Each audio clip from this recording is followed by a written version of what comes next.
Good evening, everyone. Welcome to Unacademy, the one-stop destination for the civil services English medium aspirants. We are here to conduct an in-depth analysis of GS Paper 4, which was recently conducted on Sunday in the mains stage of the examination. But before we do, I will just need a go-ahead in terms of audio-visual clarity from the back-end team. Allow me about 10 seconds and then we will begin. All right, I think I'm clearly audible and visible for everyone. Great, let's begin the session now. Now, before we do, just simple few comments on the nature of the paper for this year. Now, who is going to be benefiting from this session per se? Of course, the people who have already written the examination can understand what the demand of the questions were while we are discussing. But also, if you are giving 2025 mains, this is extremely crucial for you because this will give you, in fact, a very important analysis of what kind of questions are formed, what is the limited demand of the question, when to not write extra, what to not write, and while analyzing the question, figure out how to make notes in your preparation as well. In fact, if your notes are proper, it is already reflective in your answers per se. It is also important to note and analyze that what are the new trends in this year's ethics paper so that we can be ready for next year per se. So what were the new trends? The new trends which we saw in this year's paper was that as compared to the earlier papers, which in fact at least in the theory domain, that is section A, that comes for about 130 marks and case studies are about 20 marks each, that come for 120 marks in total. So at least in the theory portion of ethics paper, a lot of questions give the opportunity to the students to be written directly because they are directly asked from a static portion, from a static topic. For example, what are important public service values? Write a note on integrity, write a note on courage of conviction, so on and so forth.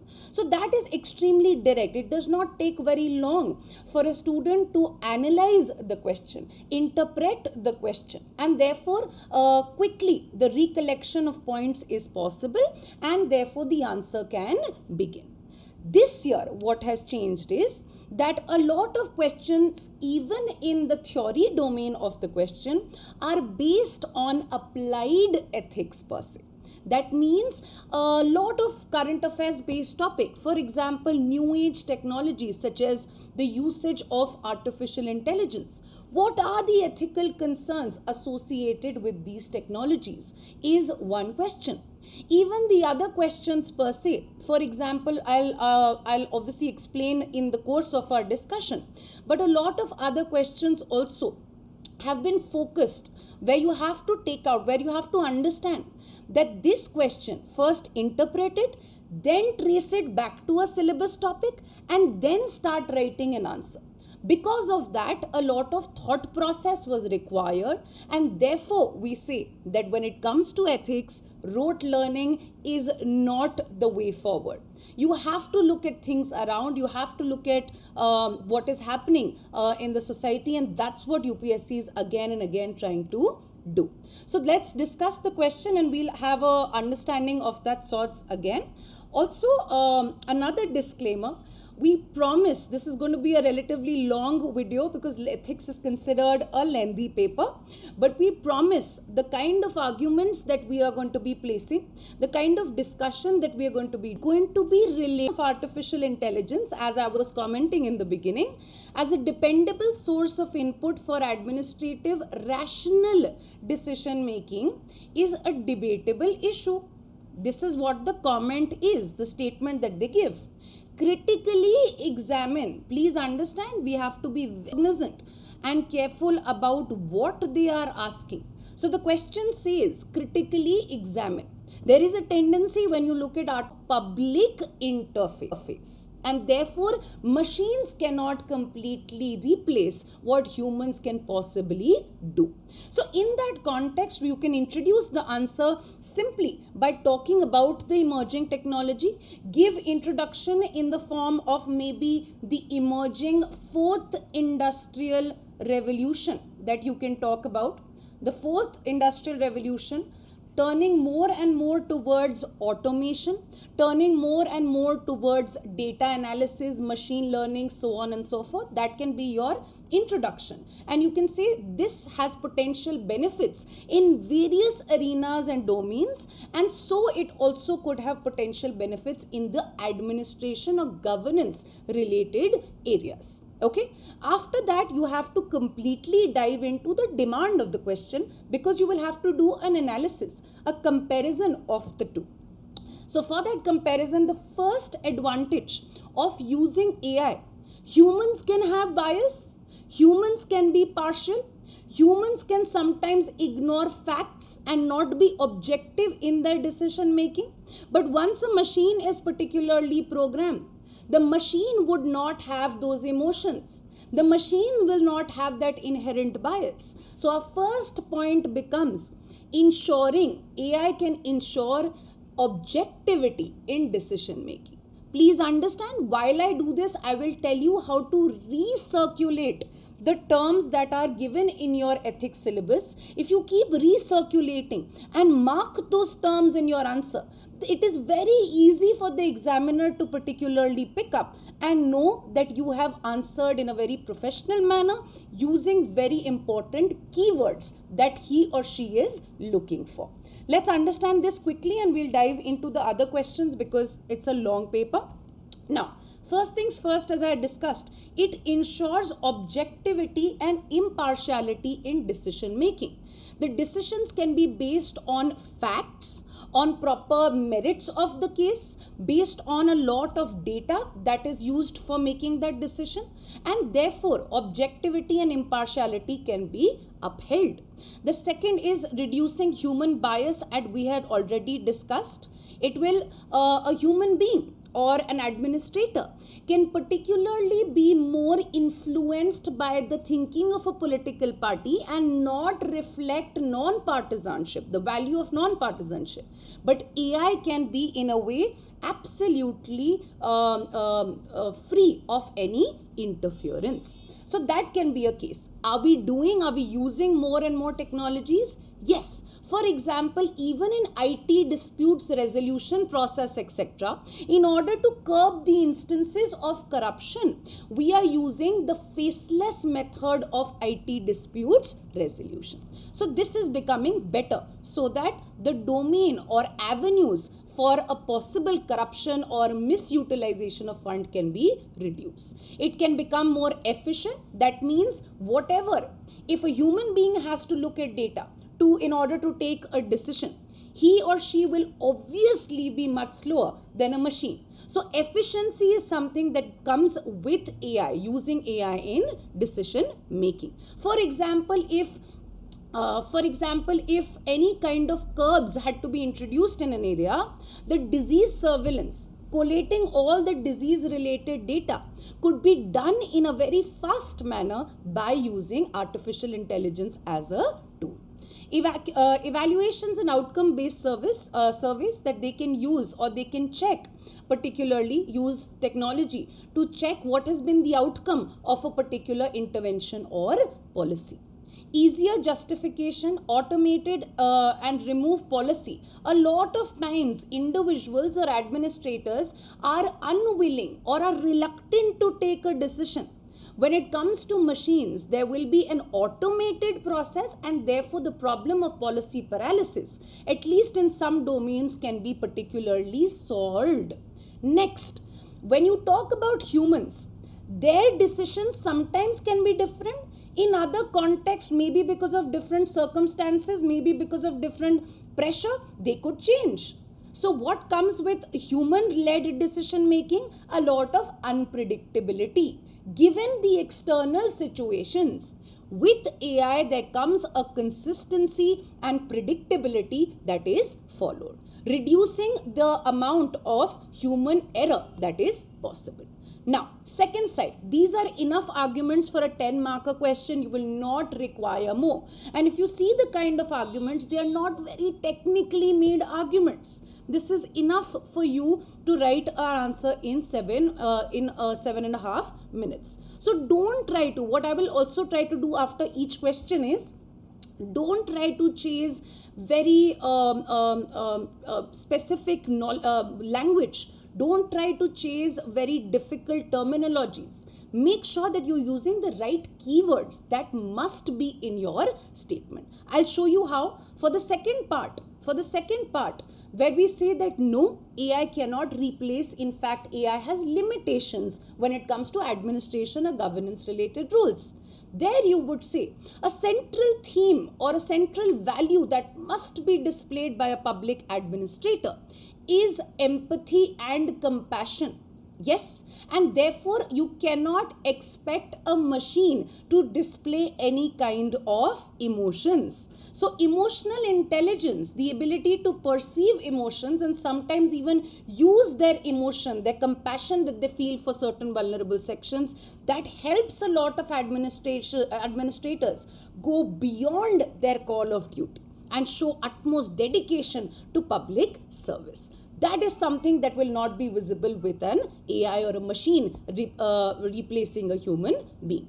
So many times, what we need is not impartiality. To bring about equity in treatment, to bring about the upliftment of vulnerable sections, what we need particularly is preferential treatment, compassionate treatment, prioritizing certain vulnerable sections, example in the times of disaster. An AI would be treating everyone in the same way. An AI machine or a decision making process would generally just believe or have a concept of evacuating maximum number of people without any analysis of prioritizing. While a human being can prioritize vulnerable sections such as women, persons with disabilities, children, aged population, so on and so forth. Yes, so that becomes important. Then, a lot of local situations are not factored in when it comes to machine-based decision making. A local situation, AI can regulate traffic on the basis of everyday data, on the basis of traffic.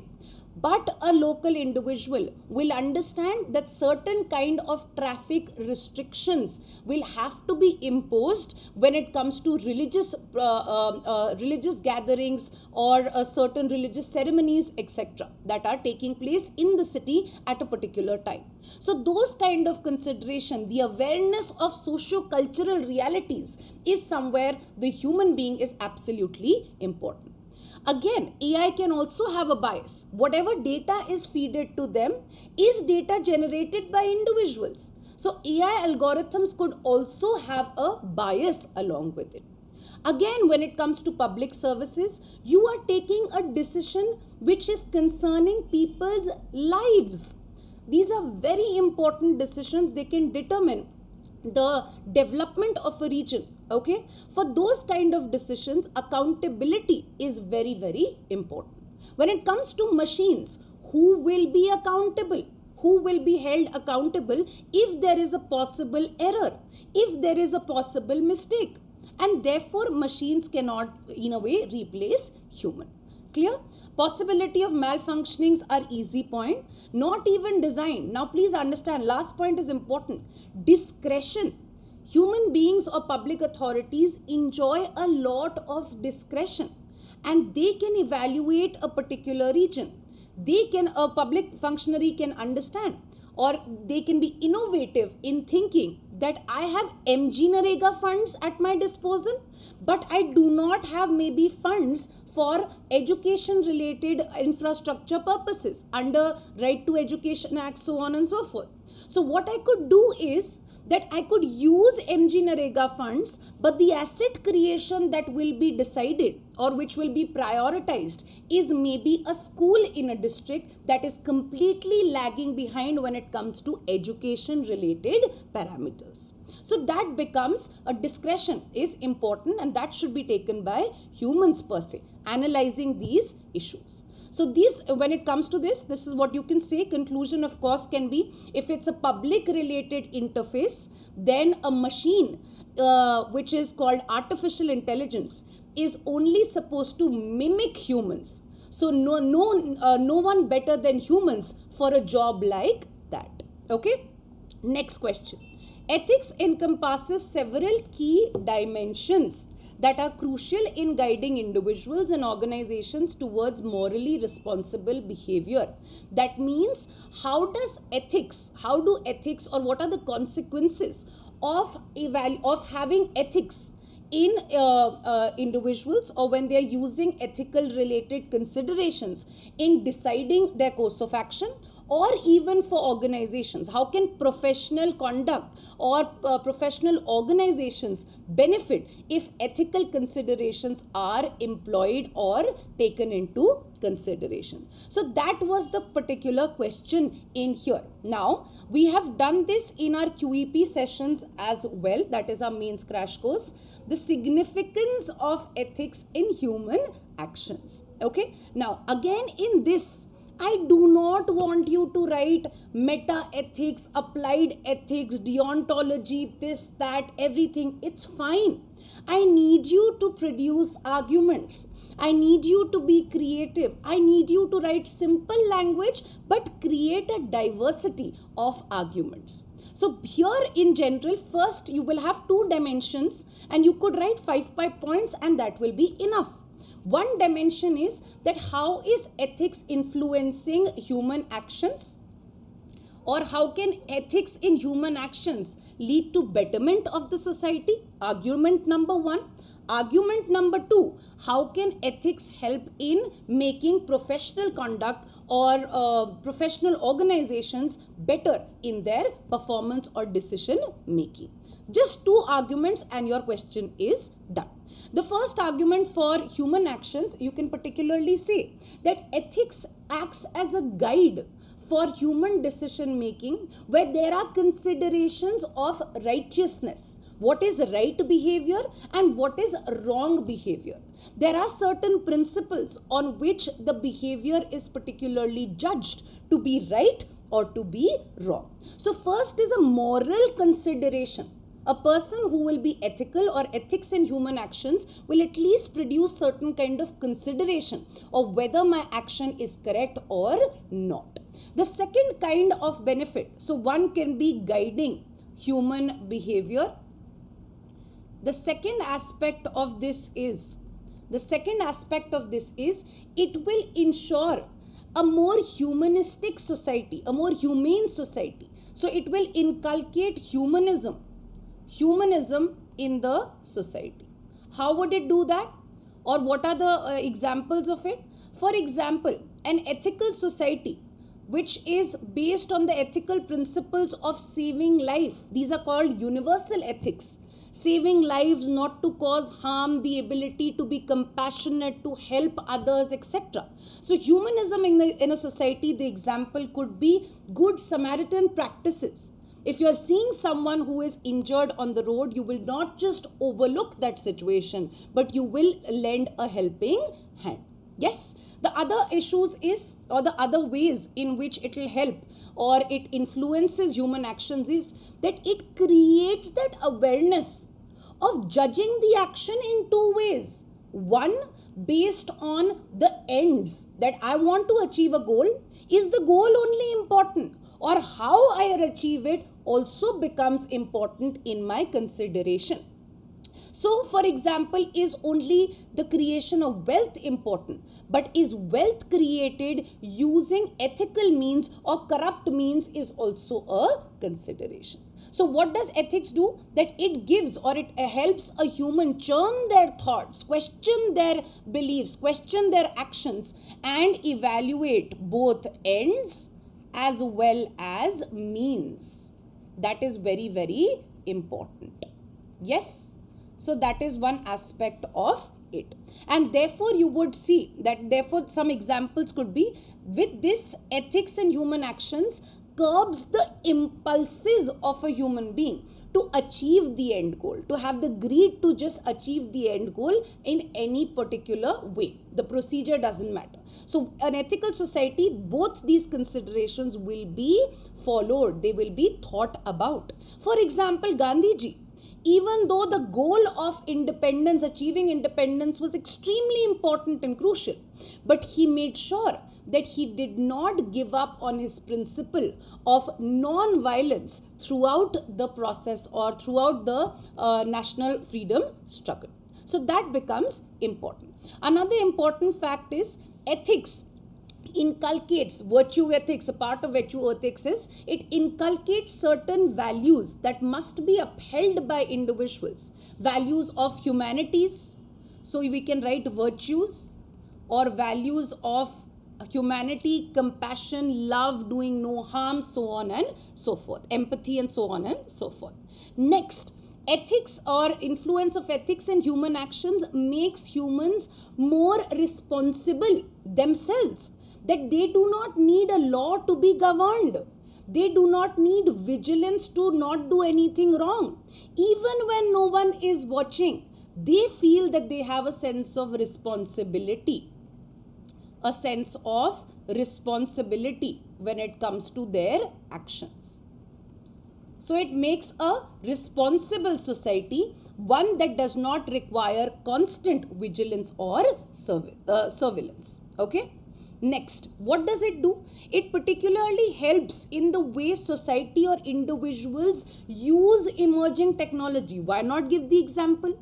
The same technology, nuclear technology, can be used both for making nuclear weapons, weapons of mass destruction. The same nuclear energy can also be used for solving the energy needs of a given population.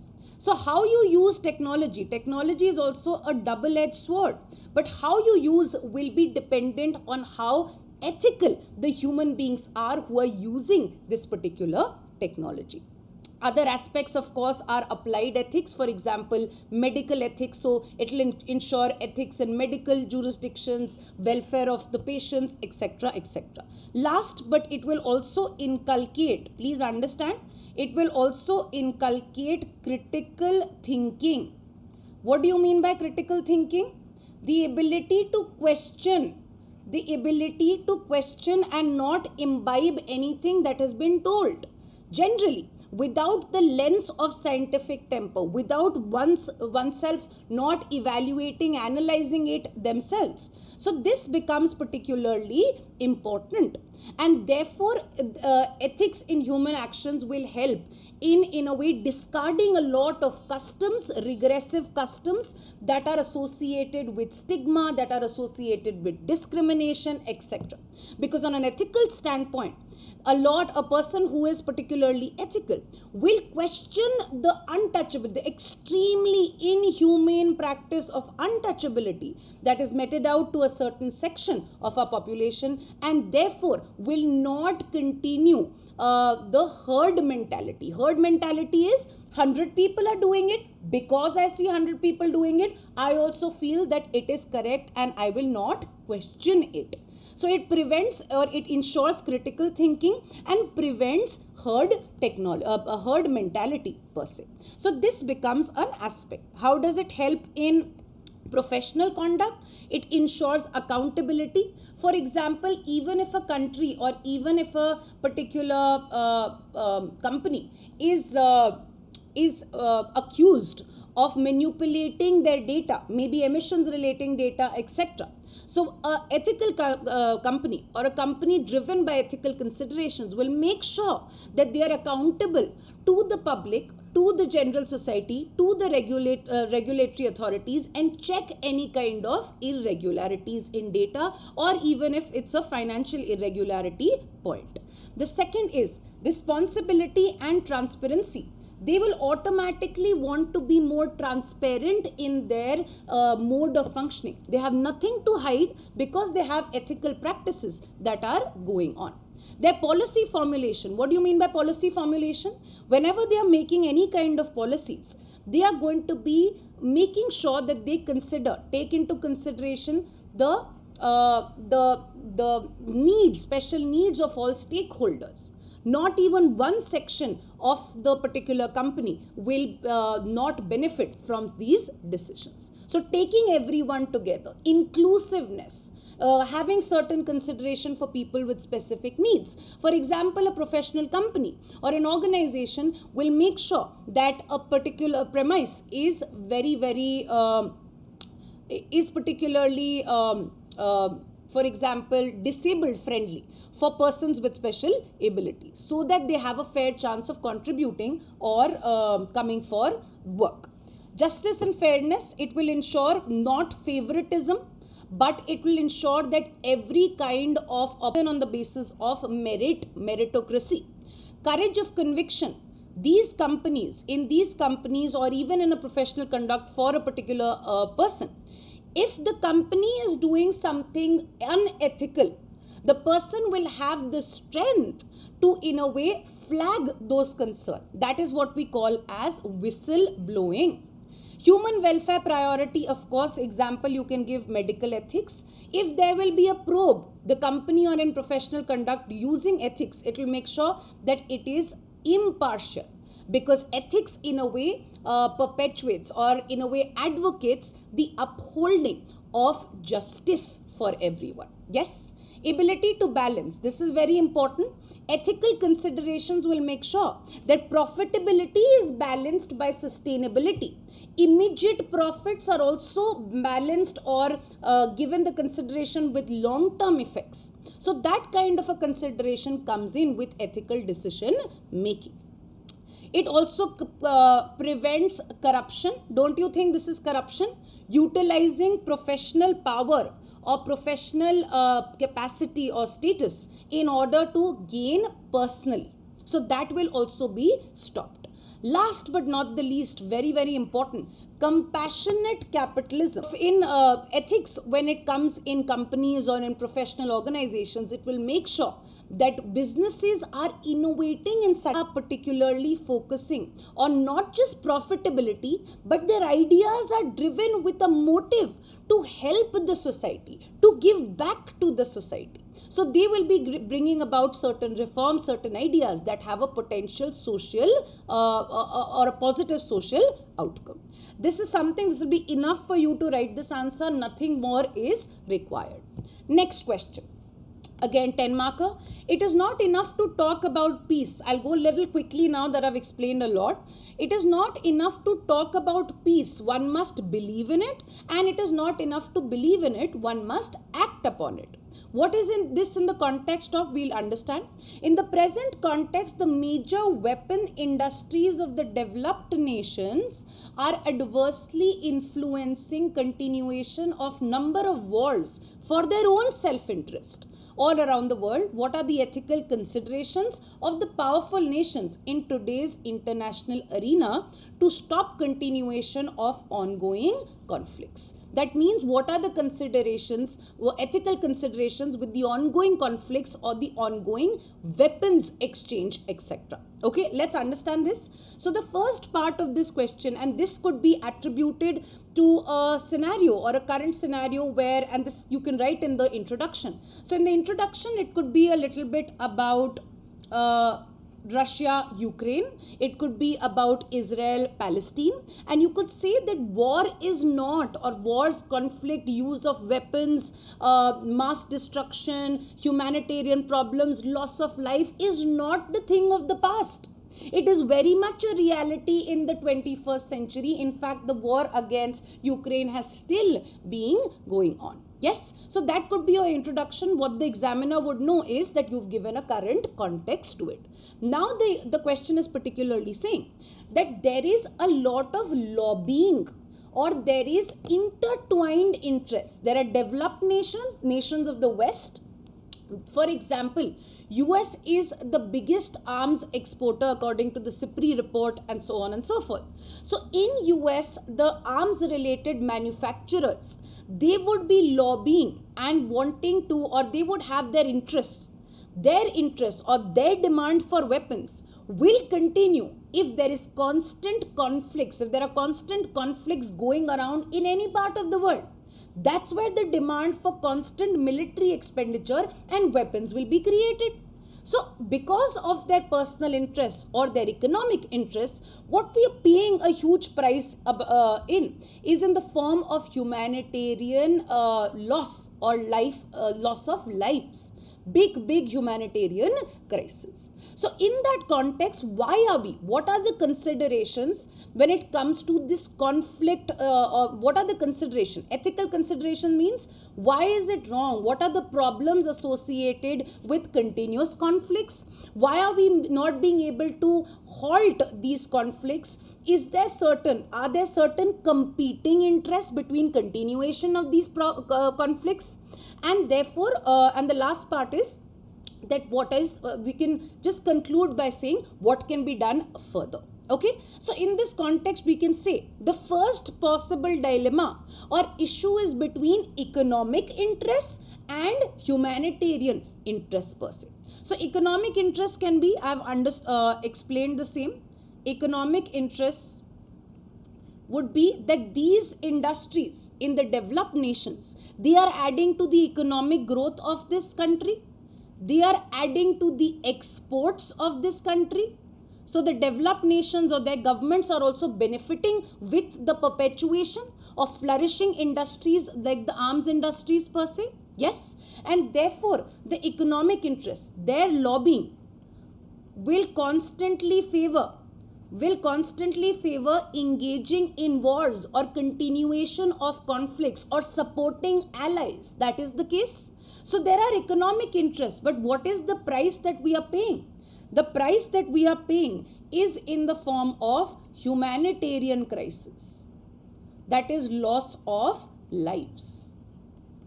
Major loss of life.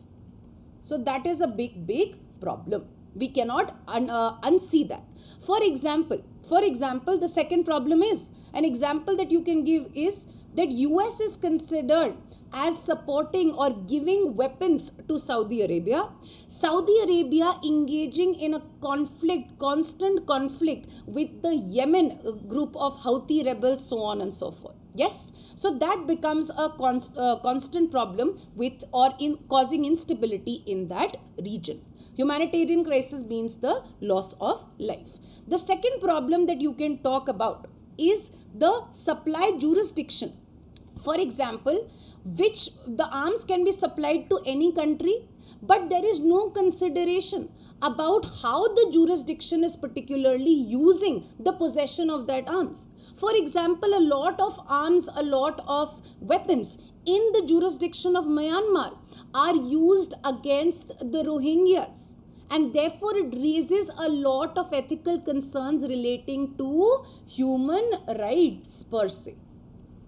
Yes, so that becomes an important factor. Clear? Now other problems are diplomatic interests. Even when a particular country does not want to engage in war, they particularly have their allies. They have treaties, they have blocks, etc. So when one of their allies are particularly, for example, NATO, is engaging in war or aggression with a different country, they are forced to particularly get into that particular escalation, and that escalates further. If two countries are aligning from here, two countries will be aligning more from the other side. It escalates conflicts, perpetuates conflicts. So blocks and diplomatic interests can be an example. Next, there is a problem with the writing pad. Let me just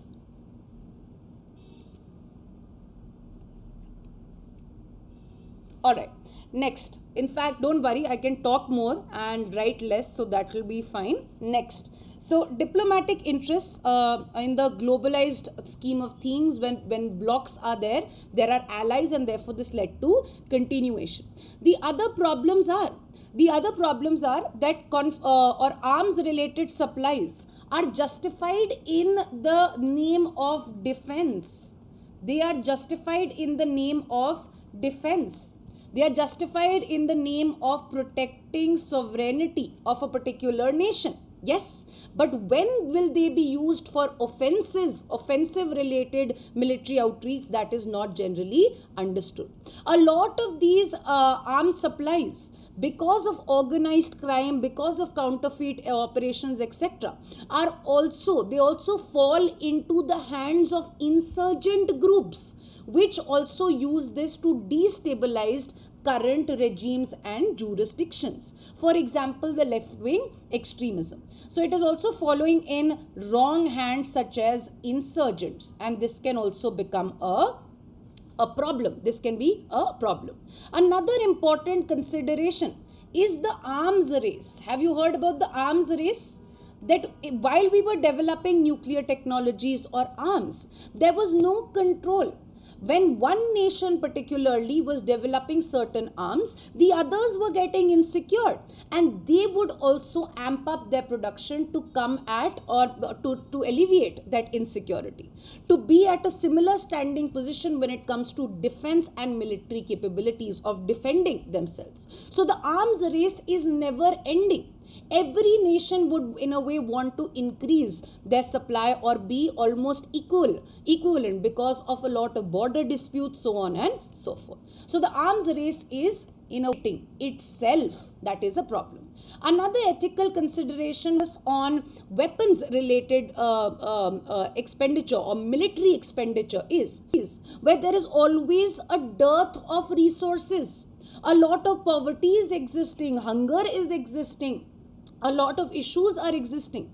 There a significant amount of money we are forced to, in a way, allocate expenditure. So that becomes, everyone has to come together and finalize certain agreements and make the decisions. So that becomes your way forward. Simple arguments. Now, this is something that we had done in class very briefly as well. So this was here. Next question.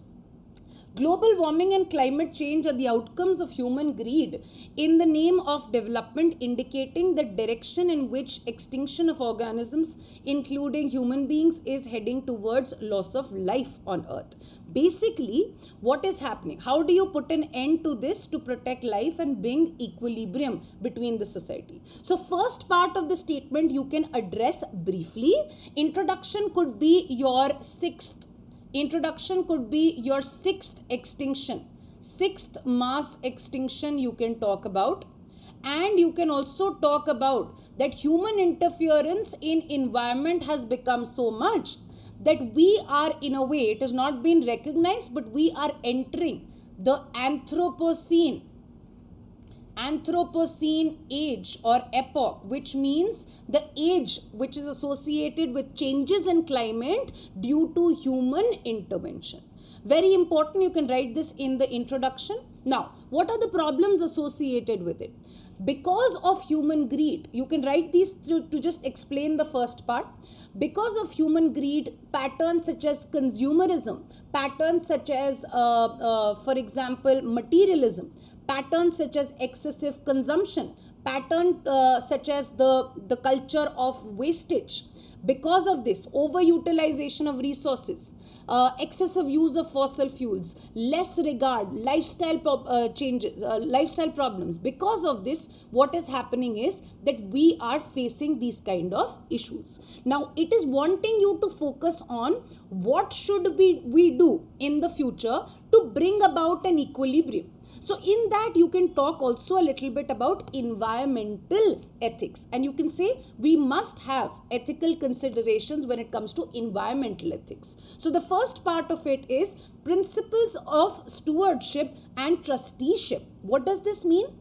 It simply means that we do not have, as humans, as generations of today, we do not have the sole right to overutilize this planet and leave it in a stage of decay for the future generations. We owe it to our future generations that we are just the caretakers, and however we got the planet, at least we should leave it in the same condition without degrading it, or at least making it better. So this is something that we owe to the future generation. That is the principle of stewardship and trusteeship. Another principle is that growth with sustainability. So how do we achieve this? The steps.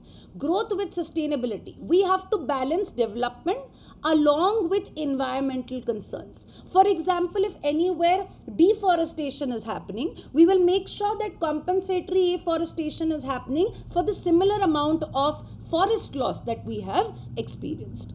We must ensure that our immediate gains are also cognizant of the long-term consequences. Yes, so for now you can develop your industries using a lot of fossil fuels, but the planet is going to suffer in the long term, and there will be a lot of disease-related problems, global warming, need for further energy, and the cycle will continue. It's called the tipping points and the feedback loop per se. Yes. Concerns for intergenerational equity. Intergenerations means today's generations and how the other generations would possibly use. What do you do for that? You make a green energy transition. You start using renewable energy, and that is why we are investing that in that a lot. In fact, 45% of energy installed capacity in India comes from renewable energy. Circular economy. Create a lifestyle change, what we call as a Jan Andolan, behavioral change, and that is what the PM had also particularly appealed. Lifestyle for environment movement, where we are conscious of little things, for example, not wasting or over-utilizing electricity, only wasting or utilizing as much as we need. Ensuring rationalization of the use of water in the face of water scarcity, etc. So we have a lot of campaigns for generating awareness so that people will change their behavior. Environment-related sustainability cannot just be the job of the government or the job of the private sector. Everyone has to collaborate.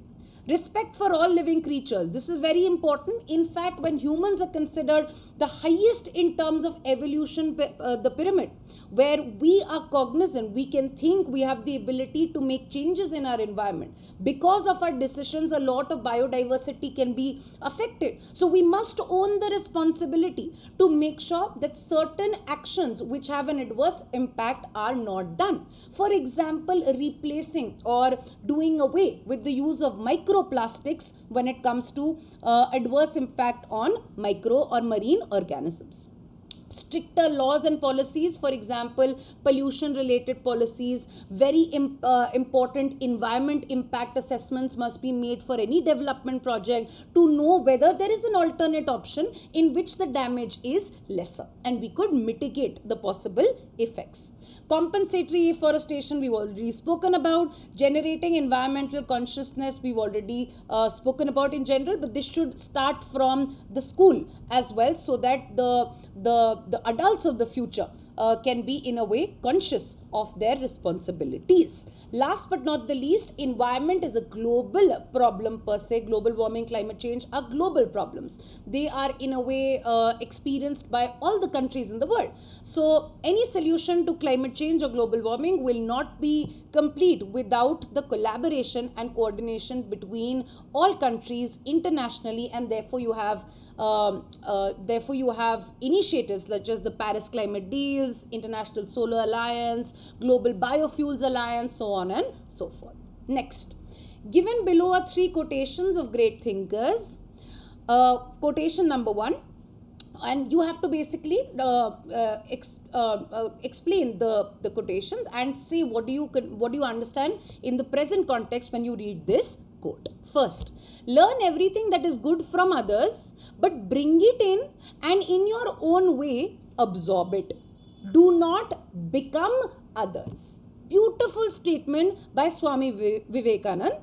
What do we understand by this? We understand by this is that it is very important. It's great to be open to various ideas, thought processes, perspectives. You learn a lot. In fact, a person who closes themselves is not open to input. The person will stagnate. Their thought process will stagnate. So it's absolutely important to be open to external inputs when it comes to learning. Okay, just give me a minute writing on this. Okay, so to be open to external inputs is extremely important. Now, for ensuring growth or the development of perspectives, so on and so forth. So the first part we have addressed, that yes, imbibe information, take advice, etc. Second part of this can be internalizing information. You've understood, you have received information externally, but how do you internalize information becomes a problem, or that is the challenging part of being influenced. What the particular statement is saying, and this also comes from attitude, etc., that you should not be blindly influenced by someone around you, by others' advice per se. So internalizing, when you receive information, you want to internalize it. While you're doing that, make sure that you are critical in your approach. You are allowing it to come through a critical lens, so that you can know that some advice was right, while some advice is not acceptable to you maybe. Yes, and this is absolutely important. Why?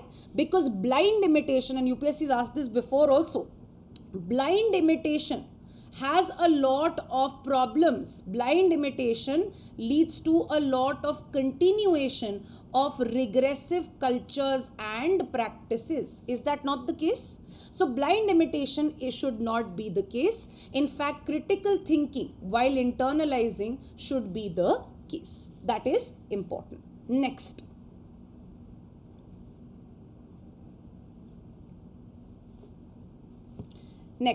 So what this becomes is that context, it is also important to know that what the piece of advice or a particular path that was taken by a particular person, it worked for them because their circumstances were different, their context were different, and their abilities were different. It does not mean that you can continue on the same path. The same happens with UPSC aspirants. What the toppers are saying may be their ability. Some people can recall in just 2 times revision. Some people cannot recall in 5 times revision. So that kind of an ability is different, and you must be cognizant of that. Okay, so the context differs, the ability differs, and therefore that should also be a consideration when you're imbibing or accepting certain things. Next is the preserving. When you're just blindly imitating someone's advice, you are letting your uniqueness particularly go away. So it is important to preserve your uniqueness. This is also true of your own culture.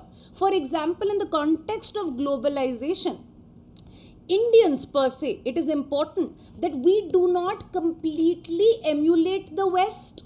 There are certain good things or certain good ideas, for example, modern ideas based on justice, liberty, treatment, etc. of the West. But there are certain issues, for example, bad lifestyles, junk food culture, etc. So blind imitation is not required. We can have a blend of traditional ideas as well as modern ideas and create our own unique stand, is what the example is. Clear? The last is cultural preservation also. The same thing, the example that I gave, cultural preservation in the face of globalization is also an aspect of it.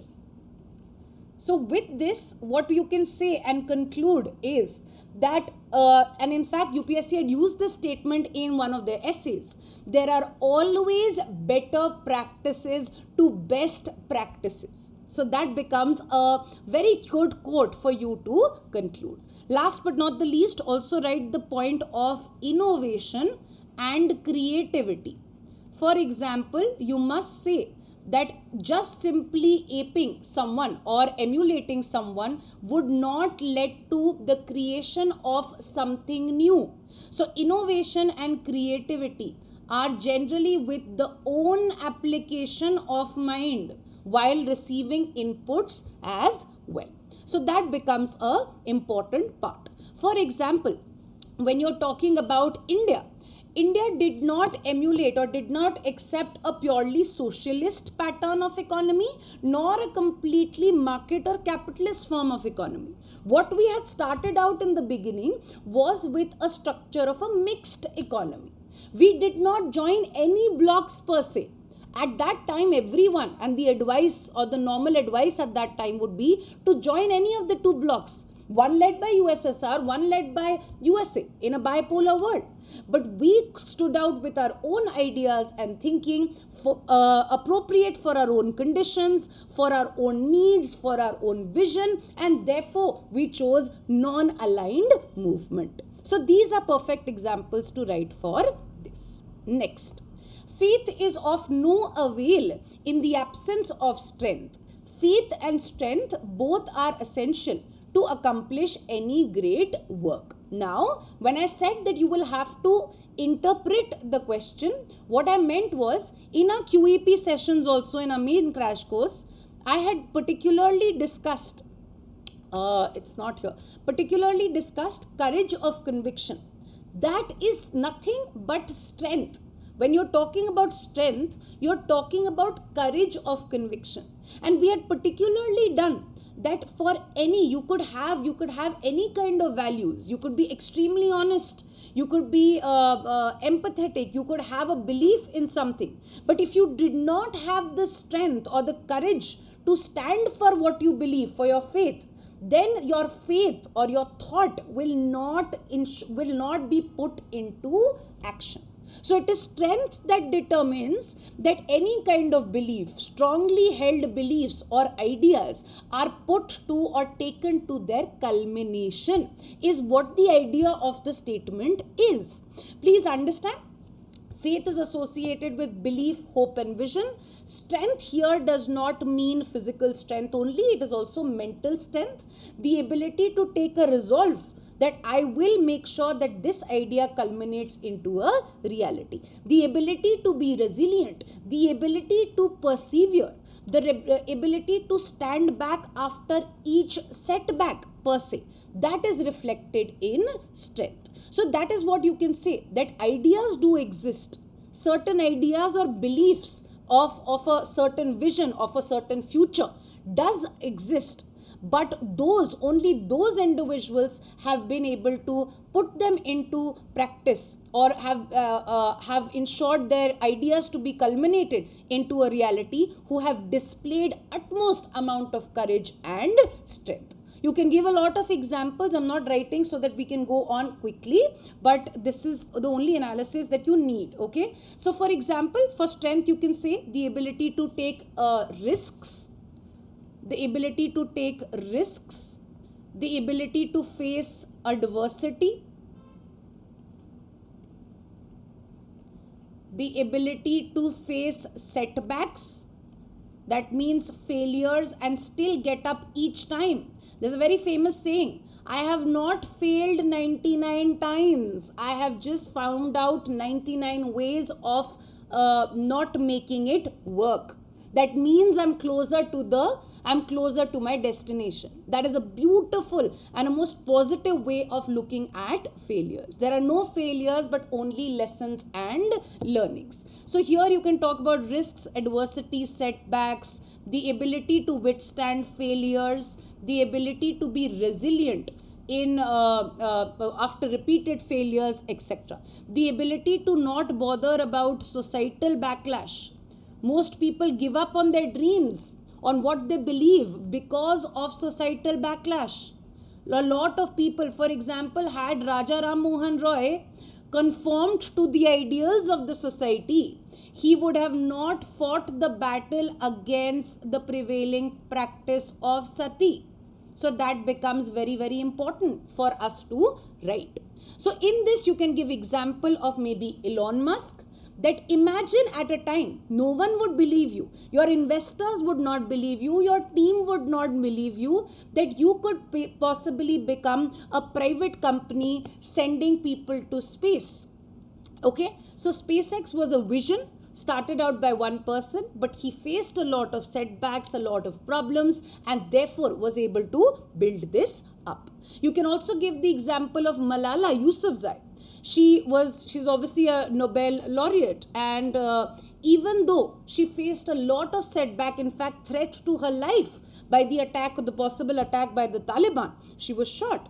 Even with that, she did not stop. She believed, she had faith in the emancipation of women and equal rights for women. So that becomes important and important. Along with it, you can give Indian context also. For example, Anna Hazare.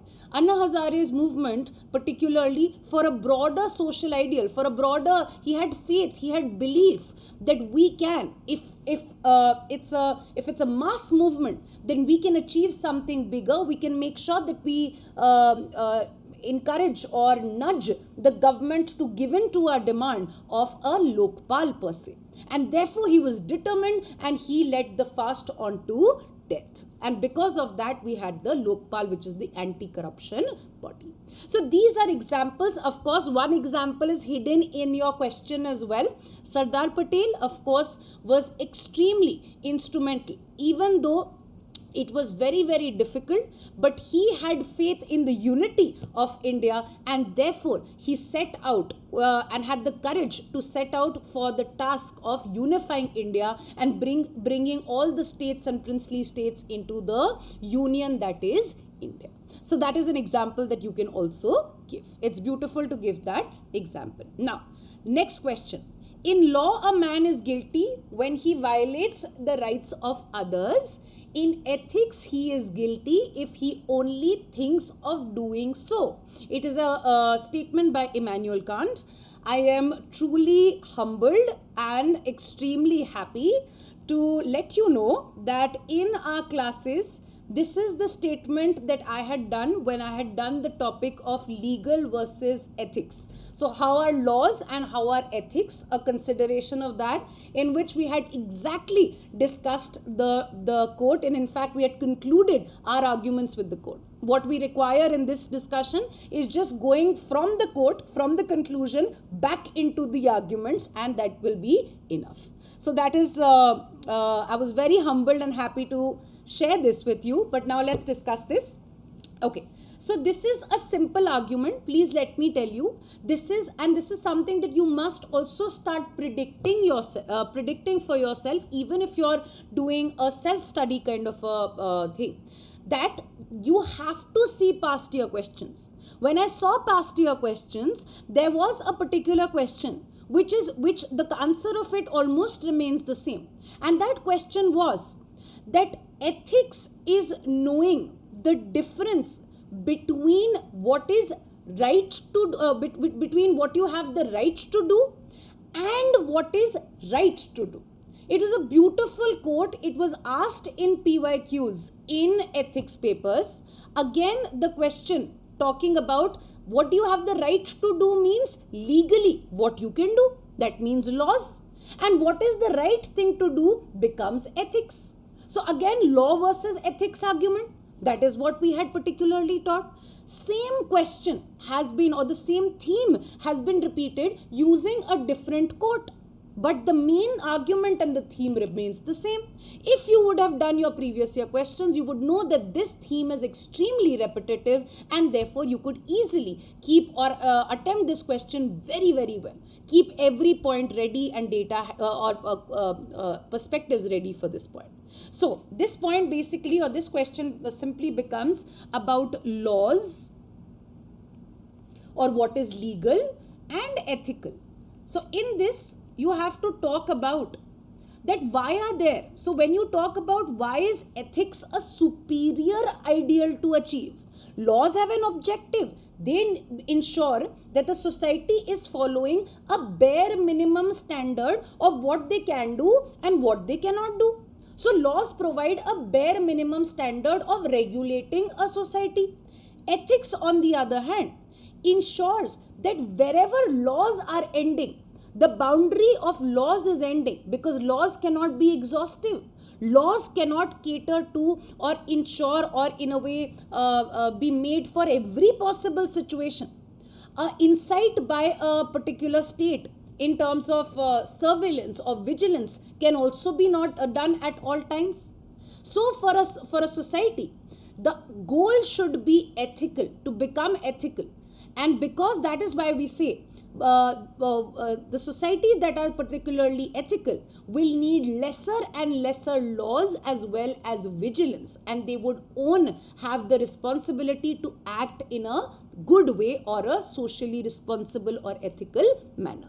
So in this, what we have to focus on in the context is that there are certain, what the question demands is, you say that there are certain limitations of laws, and these limitations are in a way solved when we focus on ethics, because that is the broader agenda. So what are the limitations for laws? That laws always laws can be effective when there is an external punitive element. You are convicted, and then there will be penal provisions against you. So there is an external form of punishment.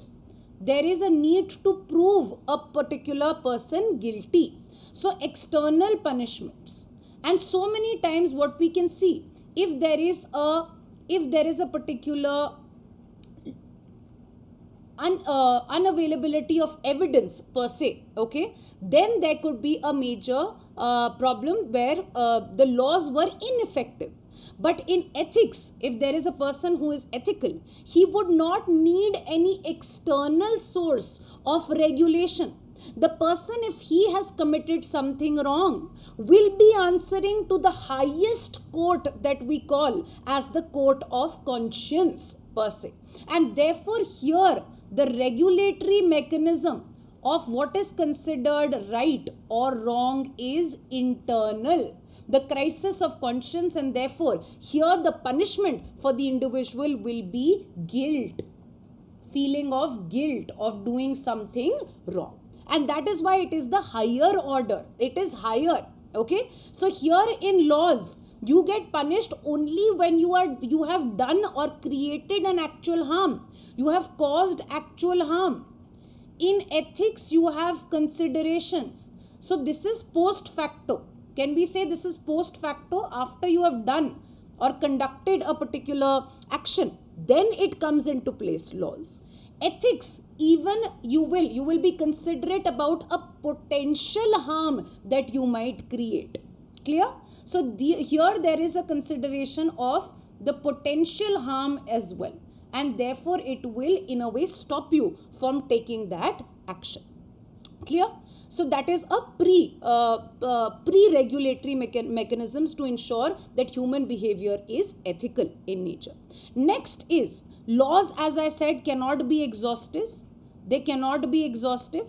They cannot make sure. So for example, if particularly a red light is not, or there is not a camera or vigilance at a traffic signal, so you bunk the red light. But an ethical person will know the responsibility of a possible accident, of causing harm, of having the responsibility of the co-passengers. And therefore, even without any kind of vigilance, they will make sure that they continue with the same practice. So here it is, what you say is that they are not, and therefore ethics can make sure that in multiple situations, even multiple situations that we could not exhaustively think of in the domain of laws, there also certain kind of responsibility or ethical behavior is maintained. Yes, these are ends. These are generally, laws will focus on ends, while ethics will also focus on means. What I am achieving, how I am achieving will also be a focus. Yes, here it is about legal. And the last problem, or what we can say, or limitation of law is that some of the laws, some of the legal things, or some things can be legal yet unethical. Okay, so what are the examples? Legal yet unethical. Here we will give the examples. For example, marital rape. The example that we give here is marital rape. So having intimate or having your any kind of sexual intercourse with your spouse, as long as you are legally married, is fine. It cannot be considered as a rape. but because of ethical considerations, you can have, or a person can particularly think and respect a person's bodily autonomy, can have certain kind of respect for another person's dignity, their agency, their participation, their opinion. And therefore marital rape, though legal, but is still considered unethical. So this particularly becomes important in the same context. Clear about this? So that becomes your answer to this. Next, the concept of just and unjust is contextual. What was just a year back may turn out to be unjust in today's context. Changing context should be constantly under scrutiny to prevent miscarriage of justice. Examine the above statement with suitable examples. Now, please understand, it's important to know that there are two arguments to morality. One is that there are certain universal moral principles or norms. That means they are considered right universally all across the world, or they are considered wrong all across the world. For example, causing harm or saving a person's life is considered morally right in all parts of the world. Universal values, universal morality. That means morality is not changing according to places. But in this context, what will happen is, what is considered right, morally right, or wrong will be dependent on two things. One, based on the context or the spatial variation. Spatial variation means what is considered right or morally acceptable by the society in the Indian context might not be the case in Western countries. What is considered right in the Western countries might not be considered morally right in India. That can be the case. Yes. So for example, and even it can change from places to places. So that becomes spatial. For example, a lot of countries in the Middle East, okay, have a lot of restrictions, when it comes to the rights of women per se. Women are not allowed to move alone without maybe the presence of a male partner, so on and so forth. Right now, they are in a way just being allowed to drive on their own, so on and so forth, but a lot of restriction. But that kind of a treatment will not be accepted in a country like India, in a society like India. So morally, maybe that kind of what is right or wrong is acceptable. Here it will be different. So that is spatial relativity. Moral relativity is what we talk about.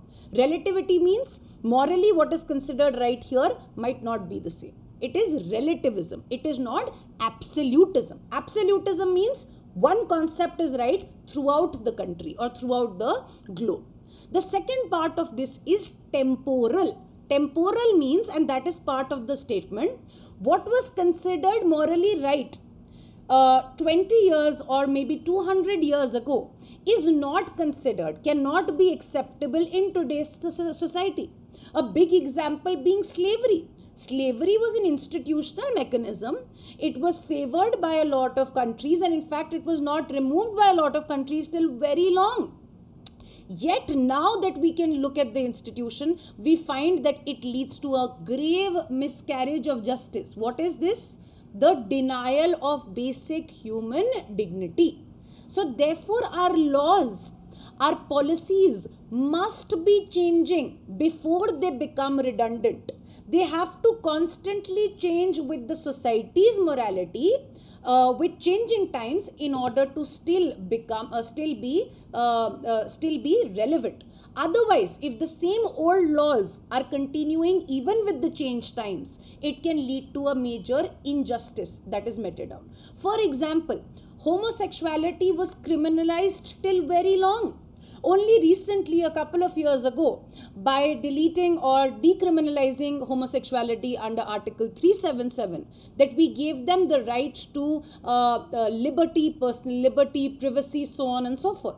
So that kind of decriminalization till so many years was a huge miscarriage of justice. And therefore, we had to reform our laws, our rules with the changing times, with the changing morality. So that is what we call as the temporal, time-related variation of morality. Yes. So that is what you have to give. Examine the statement with suitable examples. It is basic. Here are the examples that I have provided. First, you will basically talk in the introduction about moral relativism. That is different perception of what is wrong and right in two ways. First, temporally, means what was considered wrong earlier is or what was considered right earlier. For example, dowry at one point, until we prohibited using the Dowry Prohibition Act, was considered a legitimate demand, which was considered a custom which was acceptable, it was considered morally right. But we understood that this led to a lot of injustice in the form of gender inequality, considering women as a burden, inhuman treatment, so on and so forth. And therefore, we brought about changes or laws that was prohibiting such practice. The same example of slavery, homosexuality per se, women, I have told you, in a spatial context. Another point, for example, very interesting to note, earlier, any kind of death, and this is an evolving topic, let me tell you. Earlier, any kind of death or allowing someone to die was considered a sin or was considered morally inappropriate. But now, slowly, there are different kind of considerations and ideas and debates that are coming up, which are advocating euthanasia. That means if there is someone who is particularly suffering and has reached a stage in their particular disease transmission, where their health is particularly at a stage that cannot be retrieved, and they are just going to be suffering a lot of pain in the near future.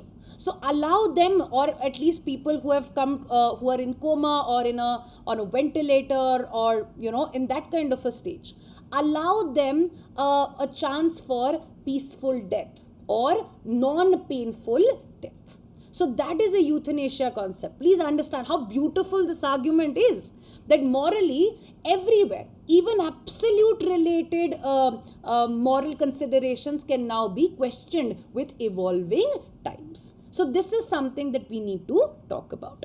Again, you can also say, but at the end, you can also say, however, there are universal practices or universal morality as well, that certain notions are considered superior in all cultures and throughout all ages, such as preserving human dignity, valuing human life, ensuring principles of natural justice, fairness, so on and so forth. Yes, next.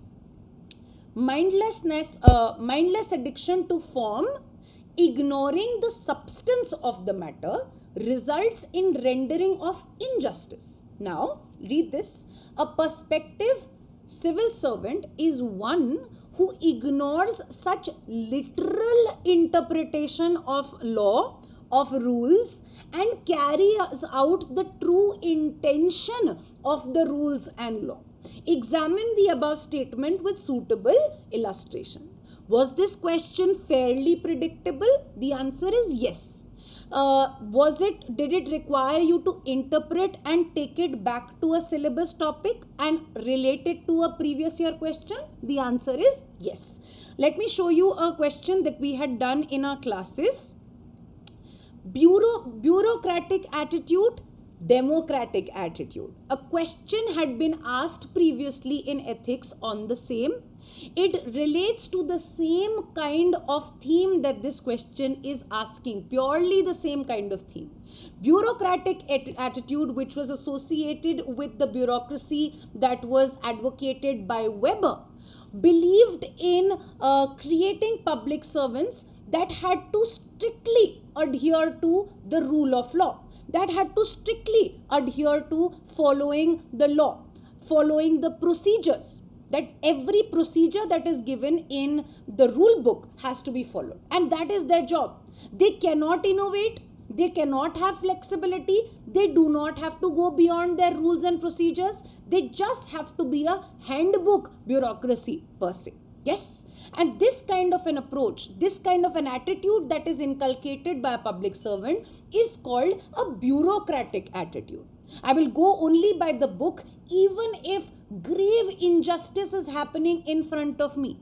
I will make sure, such certain examples being, and we had seen this also, certain examples being that I will make sure that only the biometric authentication has happened, Only after that food grains are given, even though a person is denied the basic right to food. Even though biometric was just to make sure that the scheme of PDS rations etc. was more efficient in nature. The true intention still of the whole PDS system is to ensure food security is established, or people at least are not denied the basic right to hunger on the pretext of affordability. So you have not truly, by being following the rule book rigidly, what you have allowed or what you have in a way ignored is the true intention of why we have the PDS system in the first place. That is to curb hunger. That is to give people the right to at least basic food. Yes? So that becomes a bureaucratic attitude, a top-down approach, or knowing that we are possibly right, or just strictly sticking to the literal meaning of the law, literal meaning of the rule. Democratic attitude on the other hand, and that will be the second part of it, not just focusing on procedures, but focusing on substance. Substance is the word written in the question. So here you would say that a civil servant who will display democratic attitude will not just focus on rigid adherence of laws, but will also ensure that they go a step ahead. They are dedicated to their call of duty. They make sure public welfare is a priority. They make sure that their kind of decisions is based on participation. They are responsive. They are taking the inputs of the people. They are knowing what has to be targeted, and therefore their reaction is responsive to the needs of the people. They are not bound by just a call of duty. Legally, when according to the rule book, according to the conduct rules, whatever, the bureaucrat might have to just be in office from 9 to 5. That is what they're legally supposed to do. But the true intention of them holding such a place of authority is to alleviate the problems of the people. So that is why I'll quote another case study by UPSC itself, that a woman who is particularly aged has managed to reach your office but just 10 to 15 minutes later of your closing time. Would you just tell her to come back again, knowing that she will have a major problem in reaching your office again?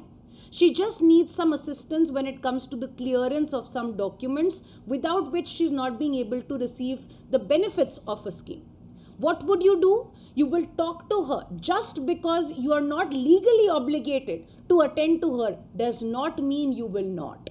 Because you have the democratic attitude, because you are upholding the true intent of why you are as a public servant. You have the dedication to public service, the call beyond duty. And therefore you will give her that time. You will make sure that the documents and the process is expedited and she receives the benefits. Yes, so that is what you mean by true, that is what you mean by literal interpretation and true intention. For example, an example can be a POCSO investigation or a child marriage related example. Here I've written everything, so should not be a problem. For example, child marriages. Now, child marriages, what you're legally supposed to do is to prohibit any kind of child marriage to happening in your districts. Yes, a major social issue, and therefore you have a law to prohibit child marriage. You are doing your job. But is your job only about prohibition? Or is your job also about prevention? And for the preventive related aspect, which is the true intention of the law, that any kind of child particularly should not marry before the age of 18 or 21 for boys, to ensure that they have a significant amount of chance for attaining education, progressing in the future, so on and so forth, to curb instances of child brides, teenage pregnancy, so on and so forth. So that is your true intent. So for that, a dedicated public servant with a different attitude, democratic attitude, will make sure that he goes or she goes a mile extra, engage a lot of NGOs, SHGs, etc. to increase awareness. They might try to increase or start certain schemes which can make sure that children are in a way being retained in the classes to come and dropouts are reducing. So that kind of a particular aspect becomes important in true intention, that you take the law or do your duty to what the objective is. Not just what is written, this is what you do and this is what you should do. Okay, so that is an example of the same. Simple arguments. Law leads to what is written in the rule books just provides a bare minimum standard, but what you need to do in order to maintain not just the letter but also uphold the spirit, that you need to legally go beyond your call of duty. If there are certain problems, you cannot just turn a blind eye because public welfare is the concern. So here you will say, you will not turn a blind eye to someone wanting the PDS ration, but you will find innovative ways. You will be flexible and innovative in finding solutions. So that is going beyond the call of duty. Having some kind of service orientation, being responsive to the needs of the people. Not just, please understand, this is a difference. Laws, just strict adherence to laws is accountability, that you are answerable. XYZ you had to do, you did according to the rule book. Responsibility is that even though I don't legally have to go ahead and do this much, but I must do this much. Yes, so that is responsibility. You can give an example of the same. Okay, next. The code of conduct and code of ethics are the sources of guidance in public administration. There is code of conduct already in operation, whereas code of ethics is not yet put in place. Suggest a suitable model for code of ethics to maintain integrity, probity and transparency in governance. Now, I understand most of you will have a question, and in this, do not make the mistake. It's a 10-marker question. I do not require you to give me an extensive list of differences between code of conduct and code of ethics. You can just start, in fact, in the introduction itself by giving a comparison between the two. You can write that code of conduct is already in place for different service rules, civil services rules, etc. And code of conduct generally gives you or prescribes a certain amount of do's and don'ts. That means, and it's a very simple way, or it's a very limited amount of effect. For example, do's and don'ts such as you must not take a bribe, you must disclose certain gifts beyond a certain limit, so on and so forth, right? So those are a code of conduct. It's a set of do's and don'ts, right? But they have a legal sanction. But code of ethics will ensure a moral sanction. It will tell you that when you are taking a decision, what should be the principles that you should follow behind that decision. The principles helping you in making that decision. That is where code of ethics comes in. Values that you are expected to display. That is code of ethics. Code of conduct is more about accountability. Again, the same argument. External accountability, external source of accountability. Code of ethics is about, in a way, perpetuating or encouraging responsible behavior by your own self without external mechanism. Yes. So code of conduct is bare minimum, while code of ethics is more about principles, values, etc. that you must uphold in public administration. Yes. So that becomes a difference in your introduction. Then it is very, very simple. Now, please understand, even if you would have not done this, I'm sure you would have done the syllabus topic, which is public service values. A lot of values which were also mentioned by the Nolan committee that we study in ethics. So simply, when you have to talk about, you can just talk about those values and you say, and that is what the question is.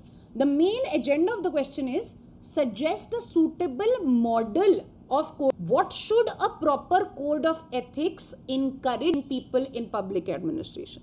What are the values that should be enshrined in code of ethics, so that integrity, probity and transparency in governance is maintained? So all you have to do is list out for some important values and your job is done. Okay. So in here you can first talk about integrity, that any public servant, okay, in public administration must display high levels of integrity. Integrity means complete refusal to be compromised even in adverse situations.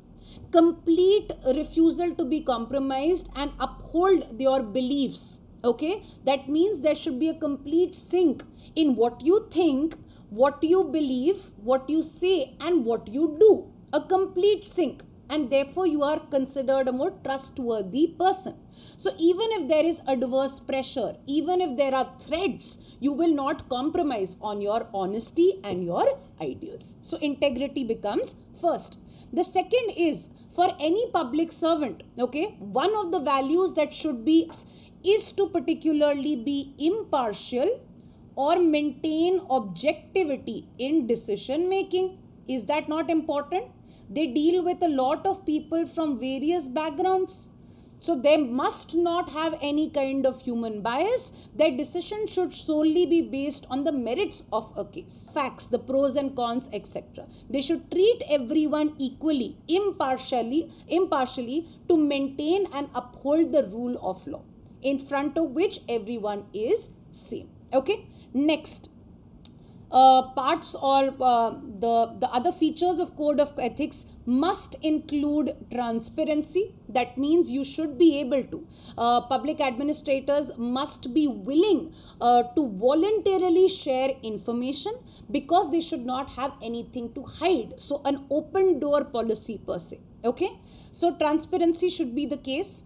Responsibility should be the case. What do you mean by responsible? For example, you do not need an RTE, a right to information application to be coming. In fact, you should make sure that there is a provision of voluntary disclosure of information under the RTI Act. So that provision is particularly also catered to be going in the public domain. It is, you take it as a matter of responsibility and you do the same.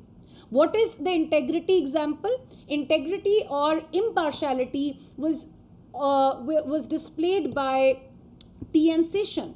He had particularly made sure that that politics, or per se elections, was a complete level playing field for various parties, and he was very, very sure of the strict adherence of the model code of conduct, where no advantage could have been taken by the ruling party or any other party in power. So that was the objective and an example that you can give. Next is administrator must be accountable. That means should be able to, or open to answers, should be open to scrutiny.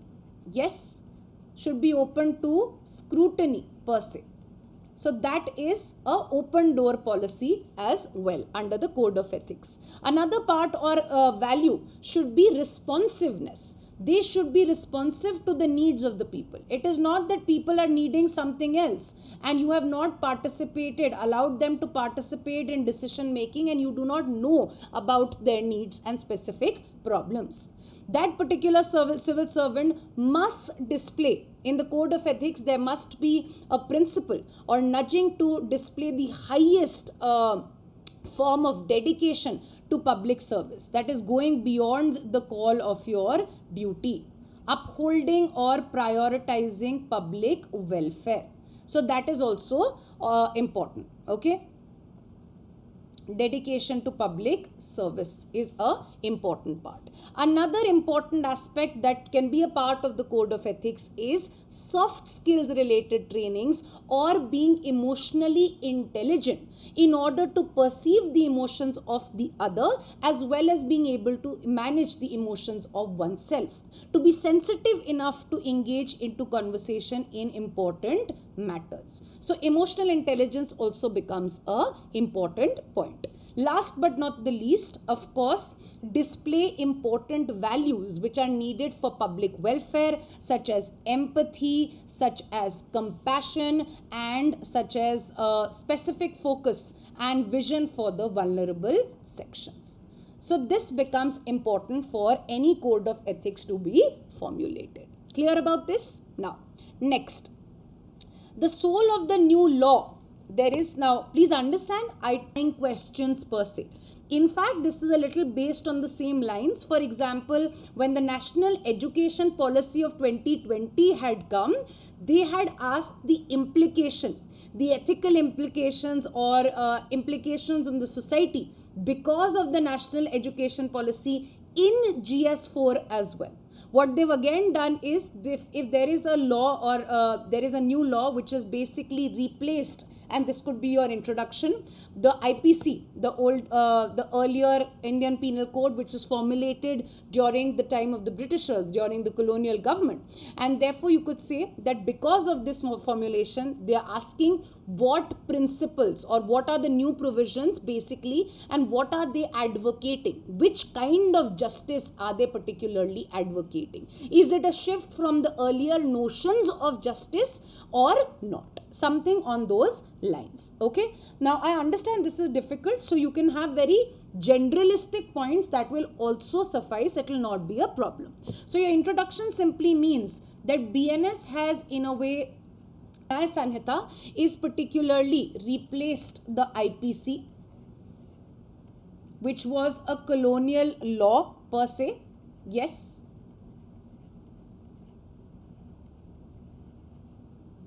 From the time of the Britishers, and therefore you can say, because it's saying that the soul of the new law is based on justice, equality and impartiality, based on just a simple addressing of this statement will also be good coming years or in the coming births per se, according to Hindu mythology. So here you can simply talk about dharma, or you can talk about karma. Basic introduction, it will at least cater to the first part of the question as well. Now, the second part of it, or the main part, is that what kind of justice is the new BNS advocating? Is there a change? Now, please understand, this could be a little bit of a guess. Even if you did not know, I'm telling you how to solve these kind of questions, or at least think in a certain light, even if you don't know much about this question. Please understand, with changing times, don't you think justice, or what we understand as justice, is changing? Earlier there used to be very, for example, in medieval times, in ancient India, etc., there used to be very harsh punishments. For example, amputation of legs, arms, etc., throwing people in the ring of beasts, so on and so forth. Okay, so these were considered, and these were criticized in the years to come, that they were considered, even if you want to punish someone, these are considered inhuman treatments, inhuman sort of punishments. So in the furtherance of that idea, what we consider as punishment today, okay, is more about not just punishing or revenge per se. That means an eye for an eye. And this is a famous quote, then eye for an eye will make the whole world blind. So therefore, in that light, you can understand that as we are developing as a society, we are evolving as a society, our moral considerations are improving in terms of even human rights for the under trials or the convicts. The human rights of the convicts are also particularly taken into consideration. So which kind of justice are we moving towards? We are moving towards reformative or retributive justice. Reformative justice. Reformative justice is the ability, you believe in the ability of an individual to reform, or at least you hope for the individual to reform, and therefore give them avenues, not just cruel punishments, but avenues for reformation. And therefore you see in a lot of jails nowadays, there are avenues for livelihood. You can start you can volunteer for certain work, and you can start earning a little bit of your money, which you can use if you are released in the future.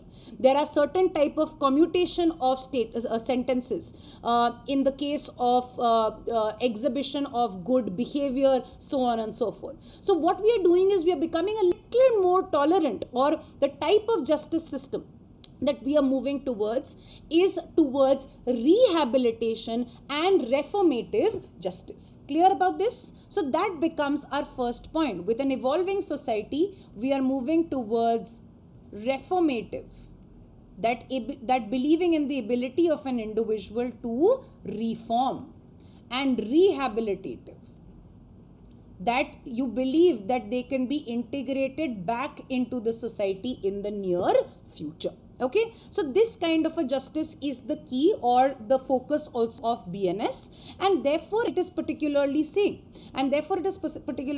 that there is a possibility to reform and not solely based on revenge.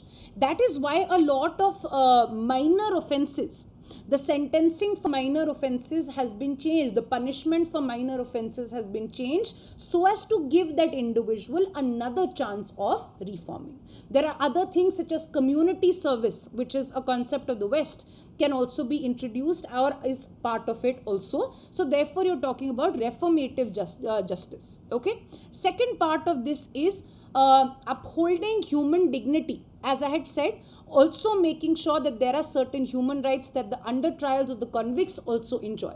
For example, solitary confinement, that means being alone in a jail or cell, is become a very rare occurrence now.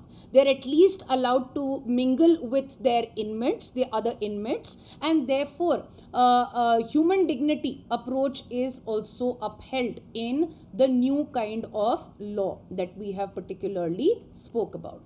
How has it upheld equality as well? Of course, it makes sure that rule of law is upheld.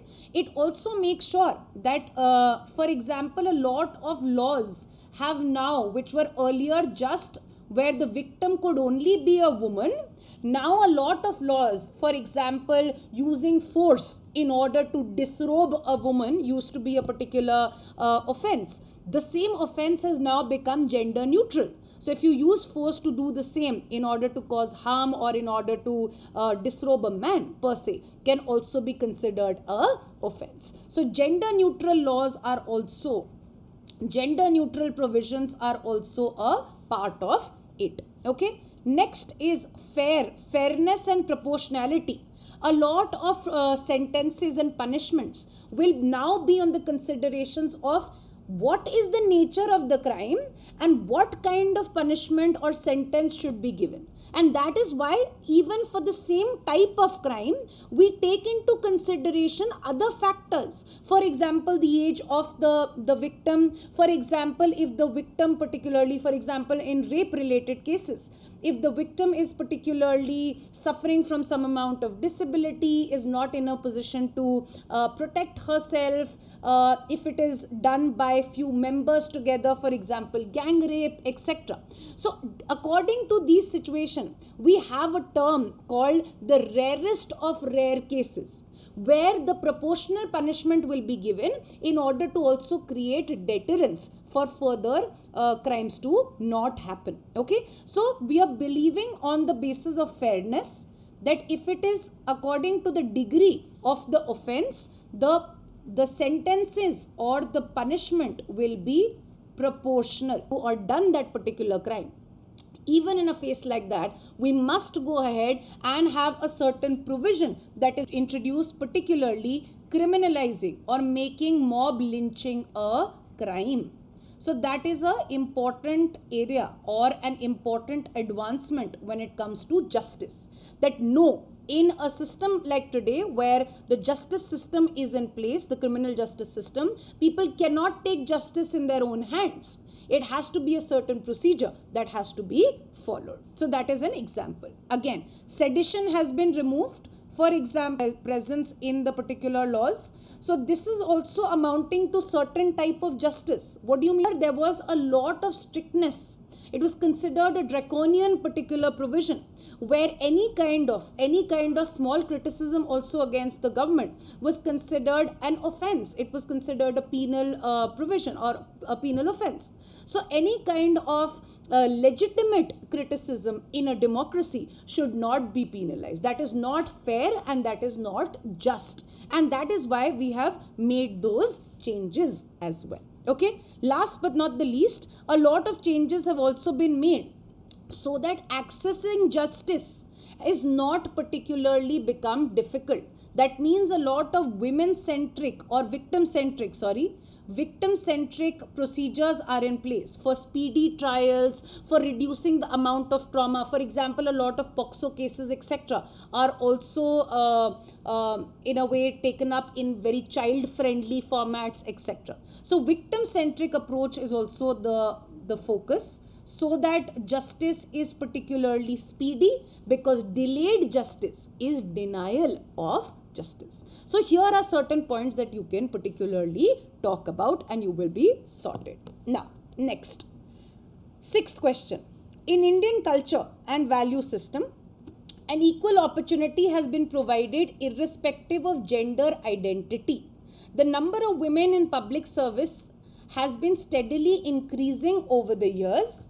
Examine the gender-specific challenges faced by female public servants and suggest suitable measures to increase their efficiency in discharging their duties and maintaining high standards of probity. Now, first is a statement. You can discuss that statement by just giving simple examples.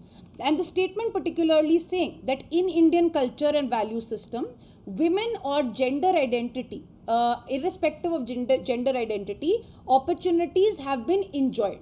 So you can just basically give an example from history about certain women who have particularly been, and that time, please understand, there were no government services, there were no public services per se, but they could have been rulers, they could have been leaders, they could have been working for the welfare of the people, and those examples you can particularly give. Okay, so in that context, you would particularly say and begin your answer saying that yes, in the Indian context or culture, there have been various examples such as Rani Jhansi, such as Begum Hazrat Mahal of Lucknow, such as Sarojini Naidu in the freedom struggle, such as Rani Lakshmibai Sehgal for the related to the INA movement, etc. So you can say that yes, they have enjoyed or they have been part of the public services, or they are taking up public service related roles, and therefore you can say that in today's time also a lot of women are particularly joining public service, be it civil services, be it civil society organizations, so on and so forth. And therefore you can give certain examples of even UPSC and say that a lot of years we have seen not just one but three women toppers per se. So the trends are changing, the times are changing. Basic examples would also do. There is no problem. Please understand, this is a myth that you have to give very complicated examples. You can give examples of things around you, and I will tell you why with one of the examples that I quote in this question. Now, examine. So first part after the introduction, by giving this, you can say the first part of the question is asking you what are the challenges. Now please understand, this is a 10-marker question with two parts, asking you two things. First is injustice faced by female public servants in their line of duty, and second, what should be the steps taken or measures taken so that their problems are alleviated and they can participate better. Two parts of the question, simple structuring of the question. Now, when it comes to challenges, you can say, I will go a little quickly because we have the case studies as well. But please stick around because it's going to get even more interesting with the case studies. I know it will take some time, but we'll get through this. Now, so the problem when it comes to the problems faced, gender-based problems faced are, first problem becomes, so problems here and measures or solutions here. Even if you write 5 pointers in both, 10 pointers for a 10 marker will be enough. You are sorted. You don't have to worry. Now, for problems, you will say gender related discrimination at workplace becomes the first problem. They are generally, gender related discrimination becomes the first problem. How do we say that? A beautiful example. In fact, it is so ingrained, the ability, it is so ingrained, the thought of a superior, particularly being a male individual. Because of that, most individuals or most people in the lower ranks of the service are not in a way accustomed to the idea. They are not sensitized to the idea. They do not find it familiar to have a female in a leadership position or role. And that is why when you would have seen the movie which is called, or a series which is called Delhi Crime, you would constantly hear of her, the DCP, the leading actor in the movie, being called Madam Sir. as if madam alone did not amount for respect. Madam alone did not connote authority, and therefore a term that had to be used was madam sir per se. So that talks about the ingrained or the stereotype that women generally for leadership related positions. So first becomes discrimination. Yes, gender based discrimination. The second becomes desensitized work environment or desensitized colleagues. For example, the example that I had gave. So desensitized work, hostile work environment. The problems in other arenas will also be the problem that women face in public service. That means considered more fit at certain jobs versus others. For example, even if there is a public servant, okay, and she is too passionate to be posted in a particular, and expertise is very good, but it is a dangerous field posting per se, okay. Her colleagues or her seniors would take a decision that a male is more probably equipped to be handling that field related postings. So that kind of limitation can also lead to an obstruction in the career projection or promotions per se. Yes, so limitations in the line of work because of issues such as safety or because of issues such as stereotypes is creating limited career growth. Another problem that is faced by a lot of women in different domains is the problem of upward mobility, restricted upward mobility. Women might be in the lower ranks of starting the service, but very few women will reach the place of cabinet secretaries, chief secretaries, DGPs, etc. For example, we only know of Kiran Bedi ma'am, particularly as a famous individual or a woman in that particular role. So the ideas or the names are very, very few. Again, pointing to the problem of glass ceiling. That means very limited progression of women in the top roles. Other issues are, of course, issues relating to inadequate infrastructure. They are sent to villages, they are sent to remote locations where even sanitation infrastructure is particularly missing. Safe houses, proper resting areas are missing. The issue of restriction of mobility in times or odd hours relating to a lot of decisions that have to be made on safety. She cannot move out alone in a district at any odd hour. She will have to be escorted. The issues of safety when it comes to women. Yes. So that also becomes as an obstacle or hampering the case. Another issue is particularly that even though she is part of the public services, but there is a constant need of balancing both work and domestic responsibility. In fact, okay, and this is called the dual burden. The dual burden faced by women across sectors, not just in public services. Okay, so the dual burden of rearing children, of household responsibility, domestic chores, etc., along with workplace responsibility. In fact, a term that we use in society is also called motherhood penalty. That means that the moment she has taken a maternity related leave, once she comes back, her projects will be assigned to someone else. She might not be given the immediately important or prioritized projects, etc. In a way, she being penalized for giving birth, for exercising her reproductive rights. So these are examples, and of course, work-life balance, a part of that will also be. For work-life balance, public services, okay, or personal tensions. So public services are associated with not just one place at work. In fact, it is associated with frequent transfers, frequent postings. Yes, but in India, we stay in a patrilineal or patrilocal society, meaning that a woman after marrying will be staying with the husband.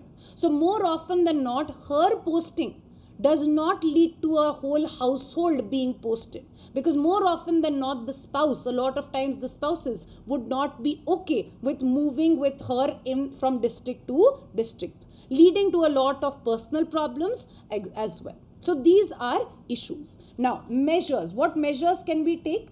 The measures when we take is, of course, first and foremost, educational awareness and sensitization related campaigns to make the workplace more women friendly or gender neutral per se. Okay, improve infrastructure, usage of or availability of proper sanitation, resting facilities, so on and so forth. The usage of technology, for example, GPS while she's on her movement, so on and so forth, can be a good option. Flexible working conditions can be one of the measures that we suggest, that when she is particularly coming back from her maternal leave, she's not in a way pressurized. We are understanding that they have certain challenges, they have certain needs because of the potential of the body to reproduce, and therefore they need some amount of rest in that particular time. So certain flexible working mechanisms will also be better.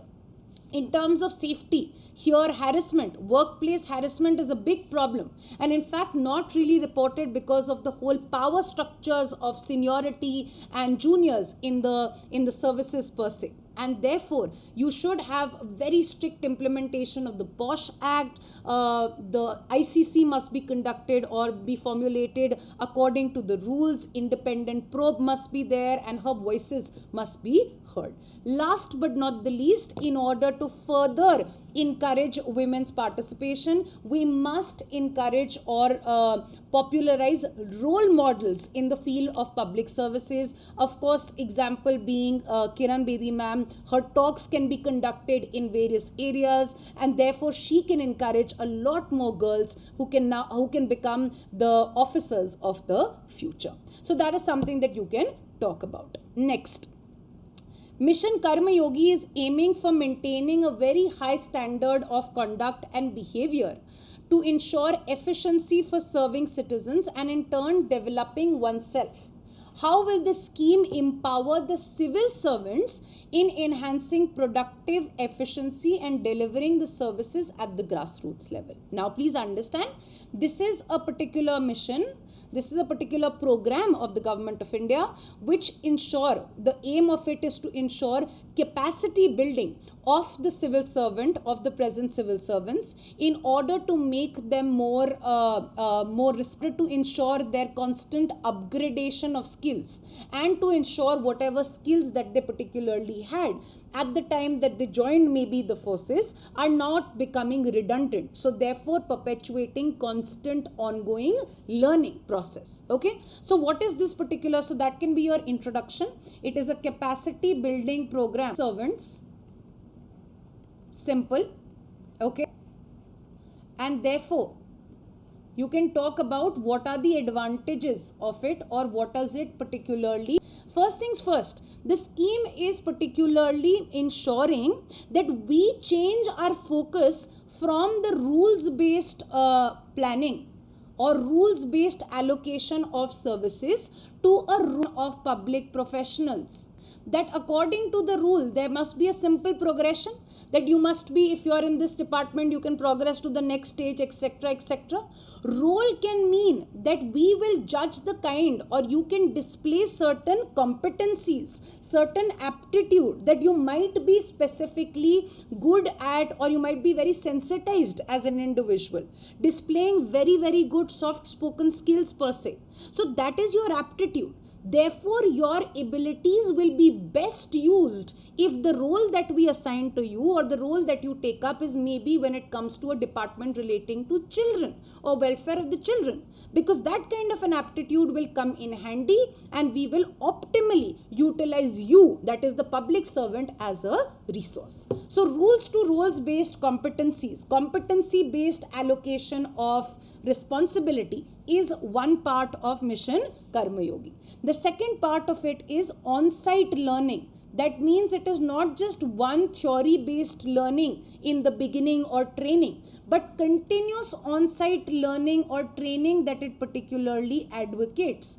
That means that a person or a civil servant will be more cognizant of the local reality, of local challenges, and therefore this will make administration more responsive to the demands, the exact demands of the people. So on-site training particularly also gives them a lot of exposure when it comes to practical knowledge per se. Yes.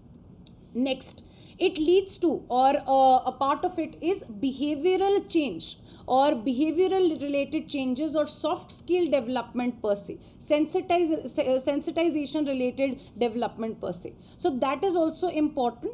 Behavioral change is particularly important as well, okay, or sensitization. This will ensure, this will inculcate certain type of emotional intelligence in civil servants. They will be emotionally more aware, more sensitized, etc. And also inculcate certain amount, basic amount of soft skills that will help in making the administration, the perception of the administration also better. It'll make it more participative. More and more people can come and tell them their grievances.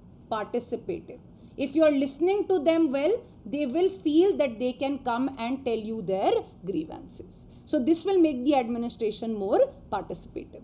Next, continuous learning, that you do not become redundant, but you are continuous learning with the IGOT platform, IGOT platform, so that you are upscaling or upgrading your skills with constant change of times. For example, also you are being trained to use or leverage technology as much as possible to enhance efficiency in your decision making and operations. So that can also be the case. It also ensures, Mission Karam Yogi also particularly emphasizes on teamwork, collaboration, coordination, etc. between departments, within ministries, so on and so forth. So coordination is an important key. What does this do? So that we can, in a way, tackle a particular problem from a 360-degree or a holistic approach, and we do not have to, in a way, replicate our own hard work. Okay, so coordination is the particular key that it is talking about for proper utilization of the efforts of the government or the civil servants or departments. Next is performance evaluation. It particularly talks about evaluating the performance and using data-driven inputs. Okay, data-driven inputs. For example, performance evaluation will not just be from the seniors, but also relating to peer review, etc. This will ensure that the civil servant is always on his toes, on his or her toes when it comes to performances. Okay, so that becomes important. Next is a lot of, this also provides a lot of data. It's in sync with a lot of universities, etc. So you have a lot of learning material and tools. Okay, and therefore the civil servants, please understand, one of the biggest criticism of the bureaucracy is that it is considered a generalistic bureaucracy, which is why there was a whole hue and cry about the need for lateral entry to bring about expertise from the private sector. But a lot of learning tools, what the civil servants can do using these courses from universities that are offered by universities on this platform, they can constantly upgrade their knowledge. And also in certain areas, that means what we are doing is we can slowly make the generalist related bureaucracy, the bureaucracy which is considered generalists, they can slowly now start their journey towards specialization. So what they can become is specialist generalists per se. Okay, so that can be generalists towards specialists, towards some kind of specialization or domain related knowledge, which can also be used. So this is all that you will have to write. Now, let's move to the next part of the paper. Please understand, we will do this in a way that because of course of paucity of time, we will discuss the main issues at hand, and we will understand what the particular case study is talking about.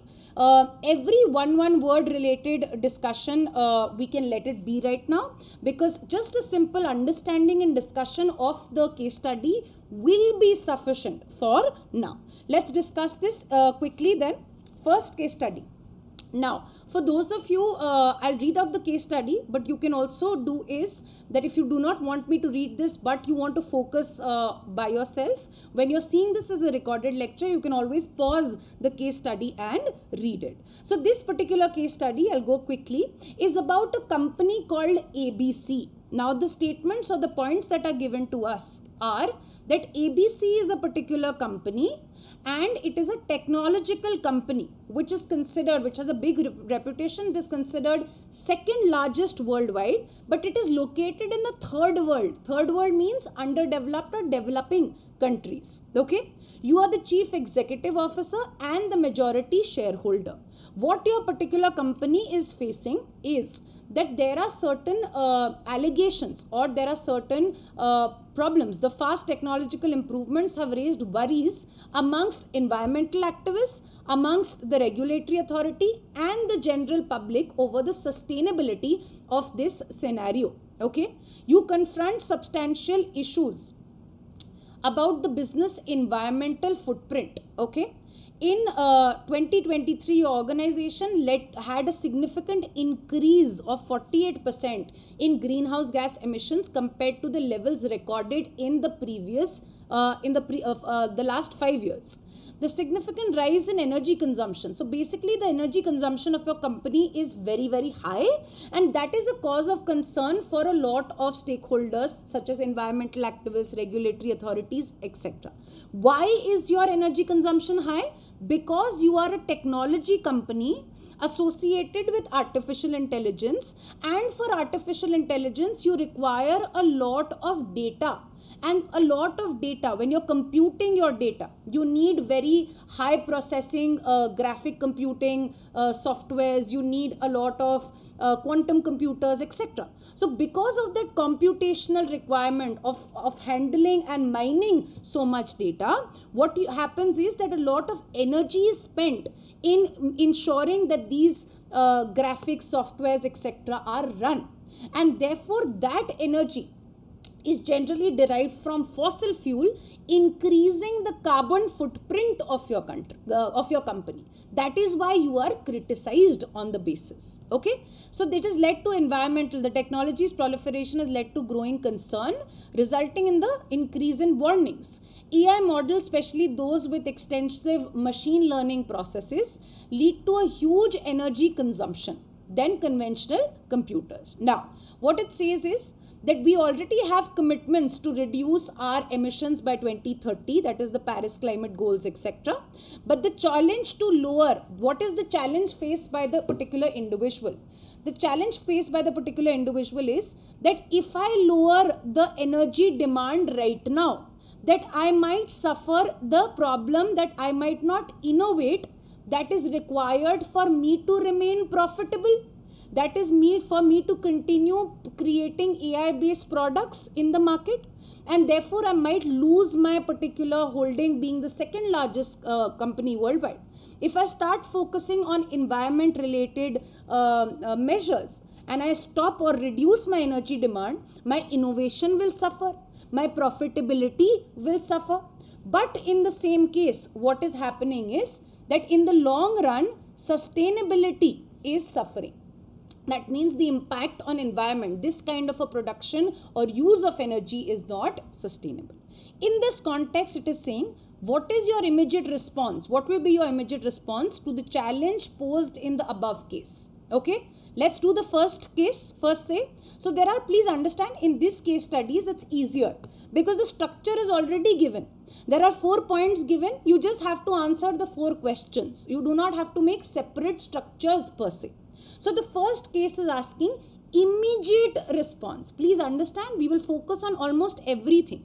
So your immediate response can be, you cannot completely bring about a shift to renewable energy. Okay, so your immediate response will be that you will, in a way, your first point can be, and I'm not going to write this, I'll go about this quickly so that we can finish the case studies. Your first point is going to be that I'm going to convene a meeting of the board members in order to discuss the situation at hand to, in a way, take their views and inputs. The second thing I'm going to do is that I'm going to alleviate the basic concerns that I'm facing.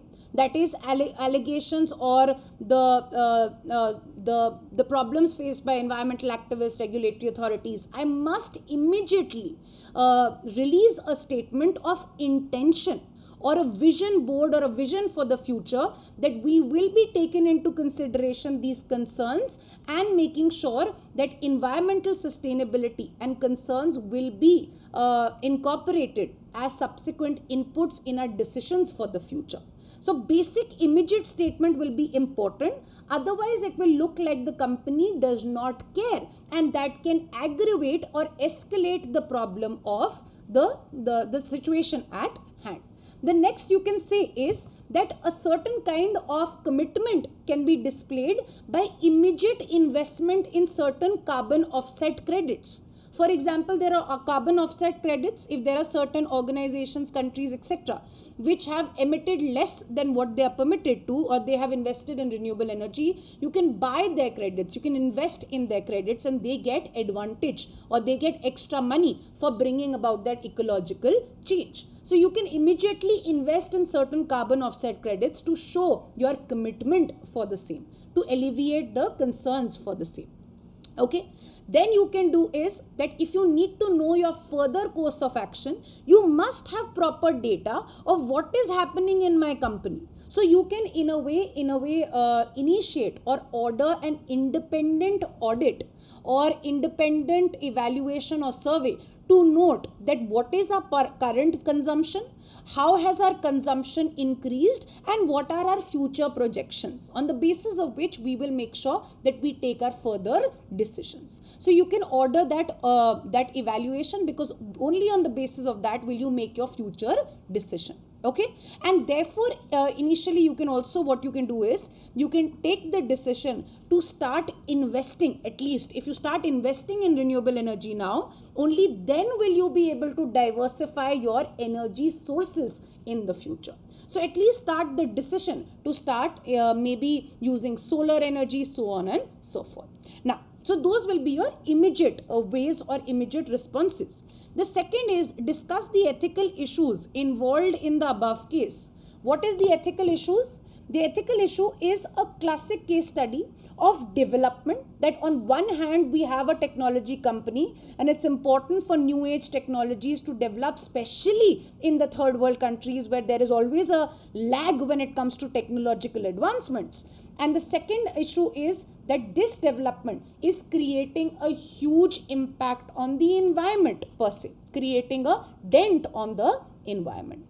So development versus environment becomes your first problem or dilemma. The second problem is long-term and short-term impact. For example, in the short term, what particularly can happen is that profitability is your concern. But in the long term, we have to understand that global warming, climate change, and the health of the planet is something that will affect everyone. Okay, and therefore it is important to also note that sustainability should be an important business practice. The third problem is means versus ends. You are trying to achieve something good. You are trying to bring about technology in third world countries. You are trying to innovate. You are trying to bring about new market products. Okay, you are trying to be creative. The end is good. The plan is good. But the means also have to be sustainable. You have to take into consideration the impact on stakeholder, one stakeholder being the environment. So that becomes important. The next point is, will it justify? Another example or a consideration is that will AI can also have significant benefits on humankind for the society, but will that benefit the environment? Yes, so it also becomes important for us to continue. So please understand, here always use each and every word of the case study. It is not just saying ethical arguments. It is also saying logically convince another business partner why they should continue doing work with you. Okay, so we'll give both the arguments. So for that we will say that for example, in a third world country, okay, in a in a third world country, you will say that technological development or advancement is anyway lagging. It is anyway such a backseat. There is a huge disparity in first world countries, developed countries, and the global south when it comes to technological advancement. And technological advancements can have a significant social impact as well.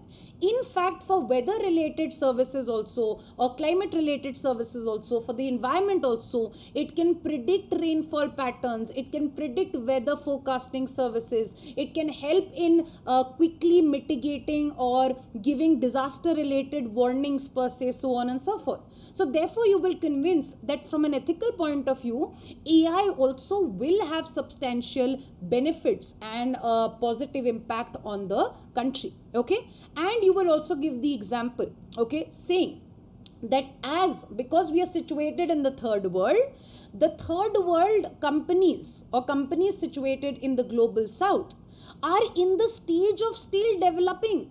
We started out much later as compared to you, and therefore along with, on the lines of the international arguments around climate negotiations, you would also say that our development trajectory should not be choked on the basis of these considerations. We should be allowed, at least in the beginning, to get a boost using energy or using energy from any source per se. We should not be restricted since we are not responsible for the majority of the emissions in the past. That was courtesy the first world countries, and that is the argument that they can particularly give. Clear? And therefore another argument is that we as a company, if we grow in this part or the third world, we will again be providing a lot of livelihood opportunities and jobs, and therefore have a certain good impact on the same. Okay, so these are ethically good examples. Use AI for better things, for society, etc., etc. We can, in a way, and you can say that we can in a way promise to offset the damage. Whatever damage is being done, we can now invest more. For example, we can invest in parallel compensatory afforestation related mechanisms, so on and so forth.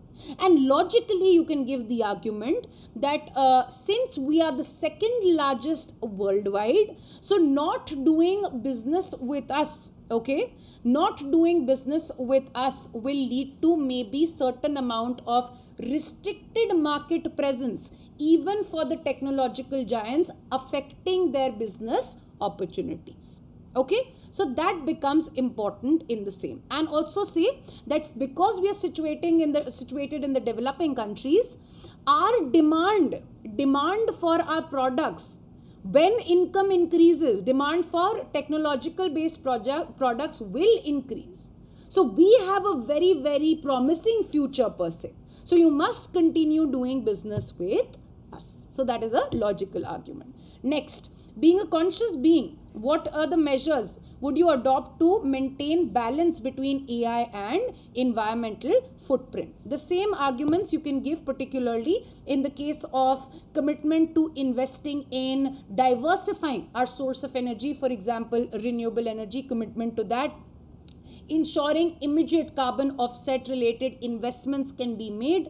You can also particularly say that ensuring that AI, a part of AI is used a lot particularly for social impact or for helping the environment. That could be the vision for the future. Okay, you can also possibly say that for example, it's when it's a third world country, the consideration or in third world countries, we still have not shifted as compared to other particular industries, for example, proper traditional industries that are in fact using a lot of thermal power plant, but AI still is a developing sector. Okay, so that is something you can in a way say or do to maintain the balance. Next,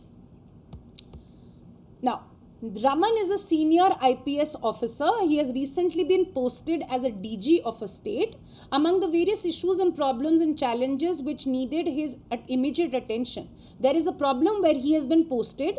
The problem is that, let me just brief the case study so it's easy. The problem is that there is a case or there is a trend that is witnessed where a lot of unemployed youth are being attracted to a particular extremist organization, and they have been recruited by an extremist organization or an unknown terrorist group, and this is a concern for that area. This in a way also points out to a lot of the issues faced in JNK and the militancy in JNK per se. So it was noted that unemployment was relatively high, and because of this a lot of youth are vulnerable to this kind of influence, okay, and they are soft targets with these kind of agendas, the agendas which are against the state, etc. In the review meeting taken by him with senior officers of the DIG range and above, it came to light that the new terrorist group has emerged at the global level, which is bringing about these recruitment. It has launched a massive drive to recruit young individuals, and with specific focus also on the communal angle, that certain particular community which is maybe feeling left out or is feeling a perceived sense of injustice is also particularly targeted. Their problems or grievances are used as a pretext to in a way attract or use their potential disillusionment with the system into and turning into hate. Okay, so what they're doing is they're using it. The objective is to use them or these uneducated youth for the educated youth for militant activities. This is simple. You have a lot of input, also intelligence input from CID, cyber cell, etc. And therefore, the need of the hour is to act swiftly before this becomes a major problem. Despite inquiries made by the police through cyber cell, discreet inquiries, we understood that they're spending a lot of time on these social media websites, etc. And they are also forwarding a lot of hypercritical data or articles against the government. Okay, so that is a important aspect of it. Basic case study, I'll just talk about the gist. So what are the options available to Raman to tackle the above situation? Now few options are available. One is you completely regulate the content, okay, or you create a major crackdown of internet based services if the situation is gone out of hand. What are the possible consequences of this? The possible consequences of this would be that because of this, you are denying basic services to people. You are denying the basic usage of maybe internet services, etc. It might be seen as an extremist action per se. Yes. And it still does not solve the problem of, in a way, alleviating or fixing the problem. It is put the problem to a temporary halt, but you still have not fixed the problem per se. So one is internet shutdowns, restrictions, etc. The second is that you work with internet service providers, etc. And you make sure that they are, in a way, aiding you in regulating any kind of hate-related propagation of content, etc., which is in a way inciting these educated youth or unemployed youth into extremist activity. You can also urge the social media platforms to help you in a way by providing certain options that can be flagged, certain extreme objectionable content that can be flagged and that can be reported per se. Along with internet service providers, you can also try to take a little bit of assistance in tracking and figuring out the IP addresses of these regions, so that if it goes out of hand, at least the ones that are perpetuating proper militant activities which are calling for militant action against the state, at least those can be penalized, those can be particularly arrested under the required laws. Clear? So those are the actions or the options available to you. The second part is, what measures would you suggest for strengthening the existing setup to ensure that such groups do not proceed in penetrating and the atmosphere in this? So you would say in that context that you engage how to improve that kind of a setup so that you know about their activities. So what do you do is particularly another aspect of it is that you engage, you coordinate the program with a lot of other departments, not just departments, but departments from the other countries, because so many times it could be the inciting of violence, etc., could be from the other borders as well. So you're taking into consideration, or you're collaborating with the authorities across the borders to in a way have a holistic plan of action.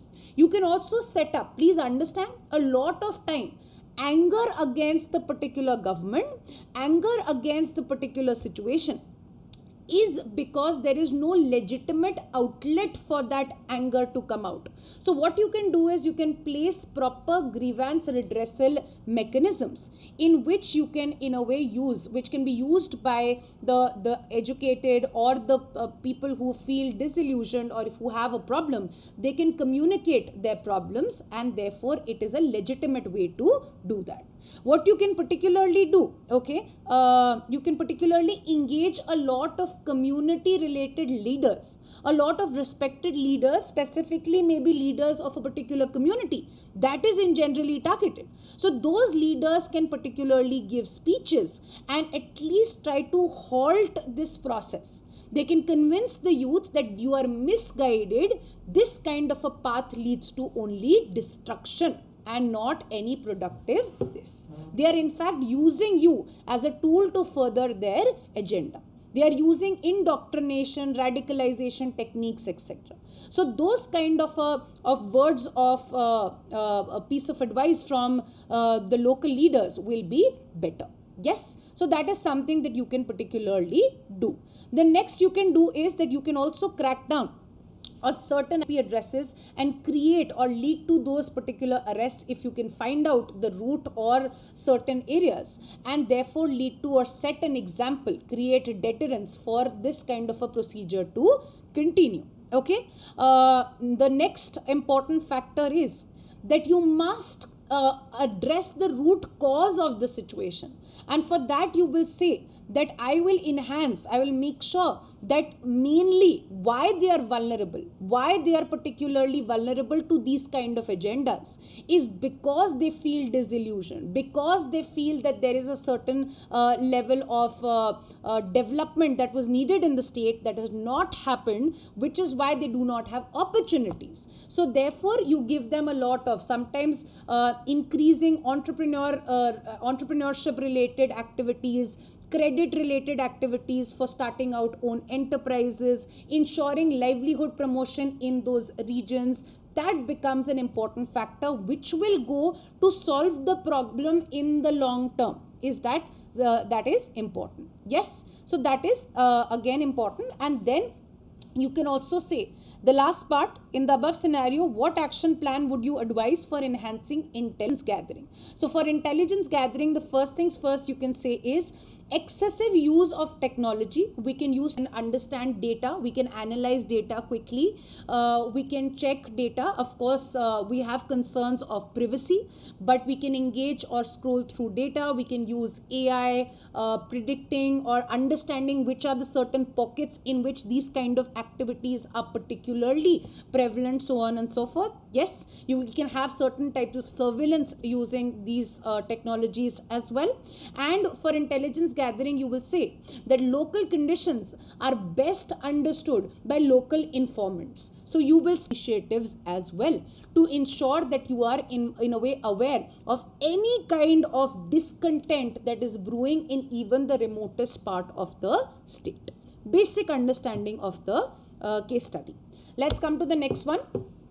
With multi-pronged strategy of the central and state governments, especially in the last few years, the Naxalite problem has been resolved to a large extent in the affected areas of the country. So, Naxalism, that is insurgency or left-wing extremism, that is taking up arms against the state, is a problem. However, there are few pockets in certain states where the problem still persists, mainly due to the involvement posted as an SP for the last 1 year in one of the districts. He's not a new person, he's been posted for 1 year, which is still affected by the Naxalite problem. There the problem has taken a lot of development works in the recent past in the Naxalite affected areas to win the hearts of the people, so that people are in a way believing that development is going to be a reality in those areas. They can believe that the governance is going to change the way they live. Over a period of time, Rohit has established an excellent intelligence network. That means he has a lot of local informants which are particularly providing him with information regarding the movement of the Naxalite cadres. To instill confidence in the public and have moral ascendancy over the Naxalites, a number of cordons and search operations are being conducted by the police. Okay, Rohit himself was leading one of these operations for which the case study is made, this operation, and he got a message through his intelligence source that about 10 hardcore Naxalites were hiding in a particular village. So 10 hardcore hiding in a village. With his team, he reached the team, he and his team reached the village. They also overpowered the Naxalites, and the Naxalites, the 10 hardcore criminals, were in his custody now in that particular village. Okay. What happens now? However, in the meantime, more than 500 tribal women surround the village and started marching towards the target house. They particularly sympathized with the Naxalites which were caught, which were taken into custody. They were shouting and demanding the immediate release of insurgents since they are their protectors. So they sympathized with the insurgents and therefore they were obstructing the cause of the duty of Rohit, where he wanted to arrest the Naxalites person. So this has created a little bit of a law and order situation. So the situation on the ground is becoming very critical since they are agitated and they are aggressive. They are not letting him take the arrested Naxalites person. He tried senior, but because it's a remote area, he's not being able to get in touch with him. Details not required. He is in a great dilemma since out of the Naxalites that were apprehended, that were caught, 2 were not only hard criminals, top insurgents with a prize money on them, but they were also involved in a recent ambush which led to the killing, or which were associated with the attack on the security forces in the recent time. He did not release. However, if he does not release the Naxalites, the situation can get out of control since they were aggressively marching and charging towards them. In that case, to control the situation, he might have to resort. So in order to control the mob that is approaching, Rohit might have to, in order to ensure that he's standing by the cause of his duty was to, in a way, arrest these criminals. So in order to do that, but there is public pressure, there is some kind of public pressure. In order to stop the mob, he might have to fire at that mob. And that might lead to a loss of innocent life or the lives of the civilians, that is the tribal. And therefore, this is the complicated situation at hand. So what are the options available with Rohit to cope with the situation topic? Now, when you're talking about a situation or the options, you can particularly say that Rohit can particularly allow for the release, first option, allow for the release of the insurgents under the pressure, that is when it comes to the pressure of the mob, because he does not want to particularly ensure that any kind of civilian life is lost, mainly on the ideas or on the ideals that in order to punish, in order to ensure that punishment is meted out to the individual who's committed the crime, no innocent must be harmed. So on those provisions, on those lines, he might release the insurgents. What will happen because of that? What is the problem because of that? The problem because of that is that he is faltering when it comes to his line of duty, his professional commitment versus public pressure.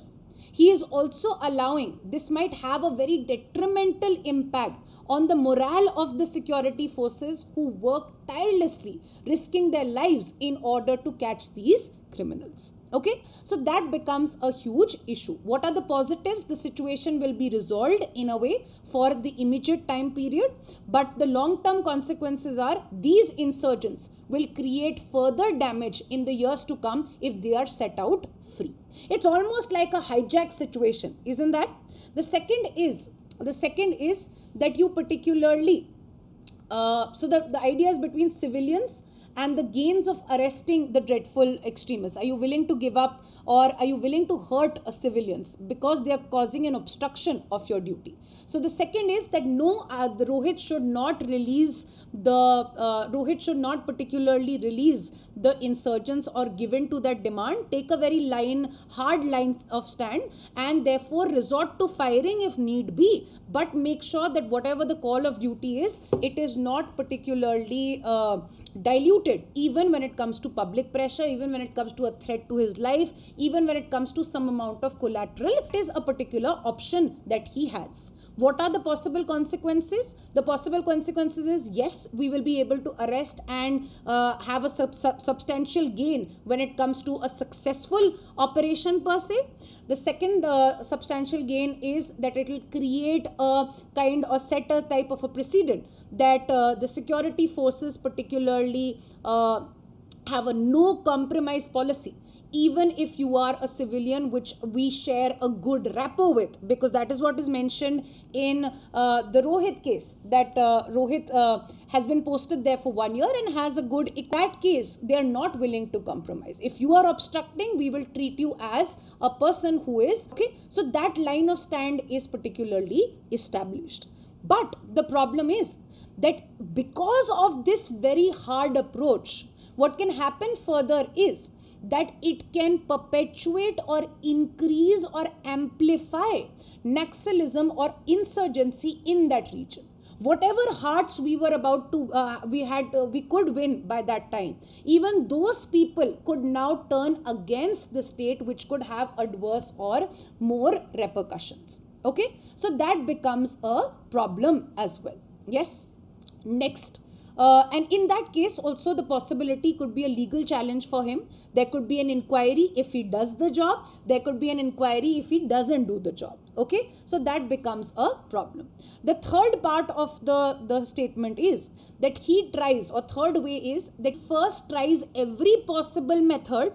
For example, open negotiations. Okay, try to convince the women, try to tell them his vision, okay, and therefore try to bring about some kind of negotiations, conciliation, use some local leaders if he has a particular rapport with them, okay, and therefore try to resort to firing or extreme measures as the last course of last resort, okay, or even if he has to resort to such kind of action, okay, he must at least use the least damaging provisions.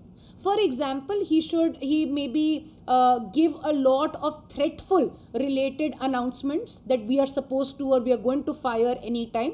That threat sometimes can be used. Firing in the air sometimes can be used as a threat. Okay, you using tear gas, etc., can be used for dispersal of the crowd, so on and so forth. So after exhausting all these particular ways, maybe then he can still stand firm on his line of duty and therefore not release the individuals. Please understand, in ethics, sometimes you can take any one of these two decisions, but it's important that you justify your decision. Okay, it's important. Of course, there are certain case studies where you just have one single decision, but in certain other case studies you can take a decision, but you should be able to justify your decision. Okay, so what are the ethical dilemmas faced? The ethical dilemmas faced are utilitarianism versus arresting a few or maintaining rule of law. Okay, so rule of law on one side tells you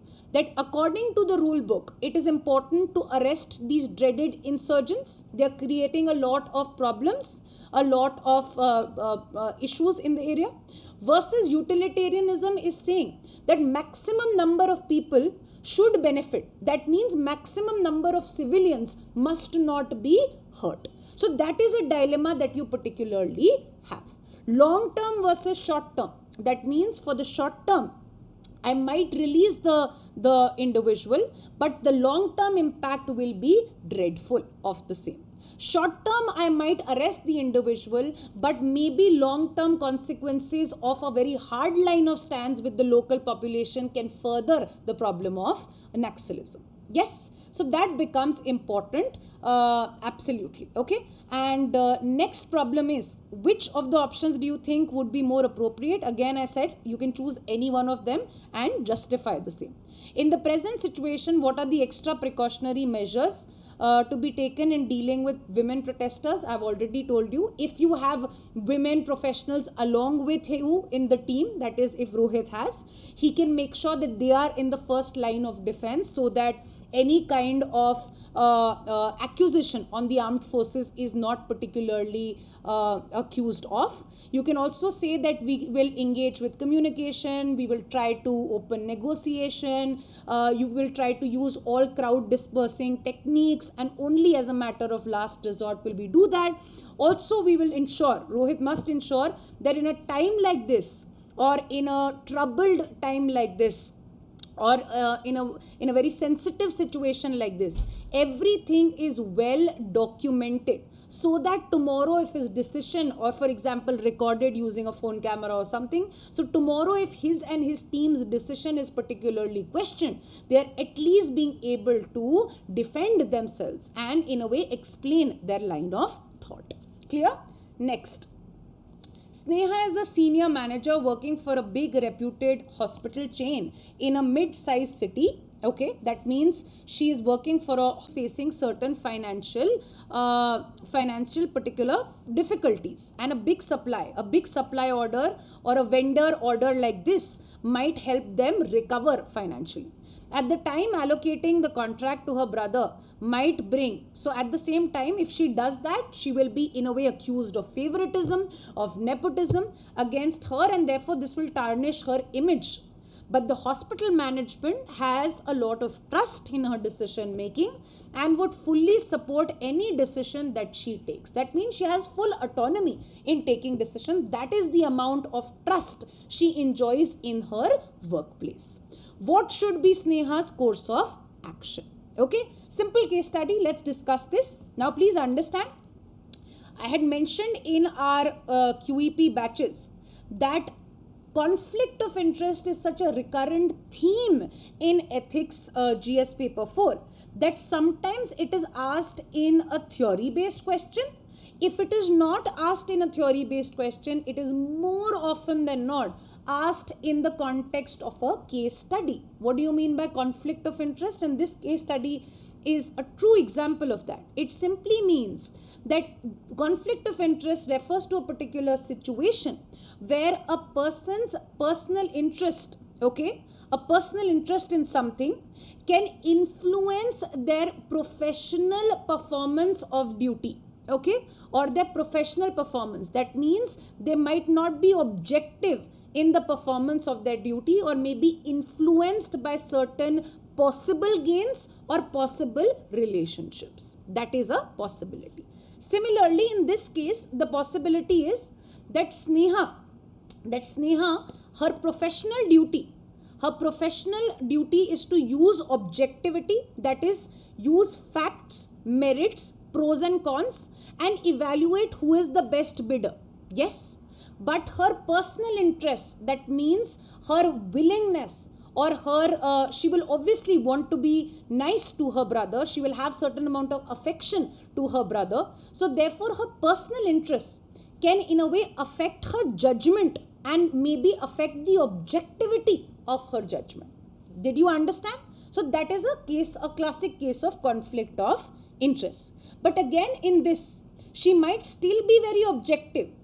But even if she is objective, but she took a decision, there will always be, according to the public, there will always be a perception of a bias, because one of the bidders that was involved was her brother. So what is the option or the course of action? What should be Sneha's course of action?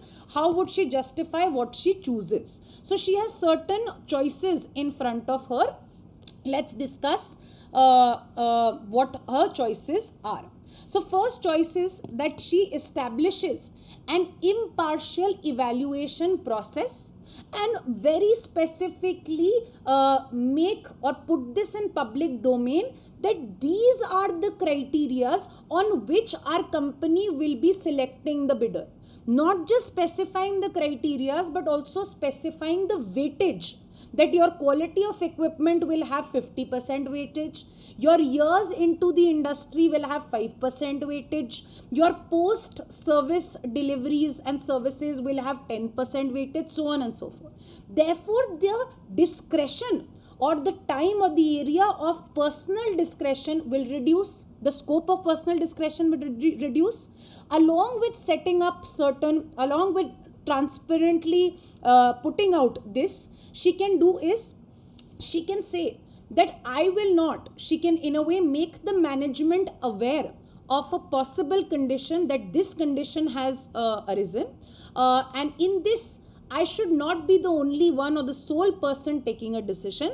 Why don't we form a committee, and the committee can take a decision on the basis of a majority of vote. In that case, it will look fair and it will look like the opinion of everyone was taken. Clear? And that can be a possibility, that she can request the management for formation of a committee that will take a decision. The second option that she has particularly is that she continues to take the decision herself. What will be the problem in that case?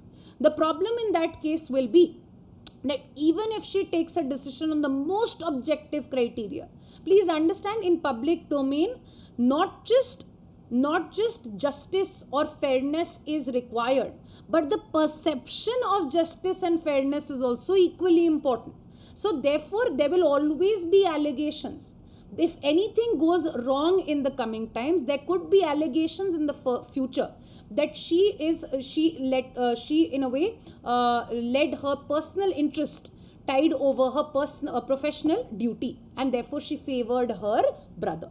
It will also, if she is particularly the manager, she might fear, in fact she will keep her brother, if she is an ethical person, her brother might not get a fair chance, because she might constantly feel that if I choose him, I can be penalized in the later, I can be questioned later. So in a way, the brother's company or brother as a vendor is facing a certain kind of disadvantage because of her certain questioning that decision. Do you understand? So he also does not get a fair chance if she alone is taking that decision. Okay, so the third part is she recuses. Recusal is an option in conflict of interest situation, that you recuse yourself. You excuse yourself from that given situation and you say that there is a conflict of interest. It will be better if someone else took this decision. What will happen because of that if she chooses that particular action?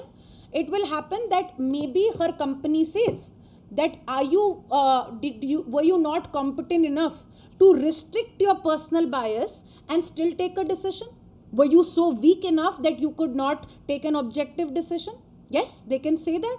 Or they can say that you did not continue with your call of duty. But in a situation like this, please understand, you are not recusing. I would choose that option for Sneha. You are not recusing yourself. Again, justification is important. From a call of duty that is relating to a major immediate crisis. You are not leaving the border. You are not leaving emergency services. Okay? This is a decision-making process. The decision can be delayed a bit further or can be given to someone else. Okay? So in this, what we see is the risks associated with it of future questioning, etc. are much higher.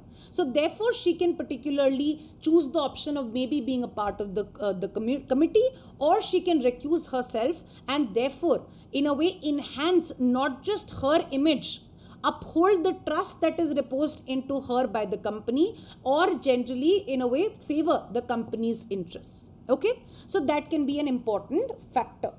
How is medical ethics compromised with vested personal interests? Of course, it can be compromised. We hear, and here you can give current examples also, that we hear about practices where a lot of doctors per se, for their own personal interests or share in a particular sales of drug, only recommend certain drugs that has to be bought from pharmacies in order for hospitals to ensure profitability.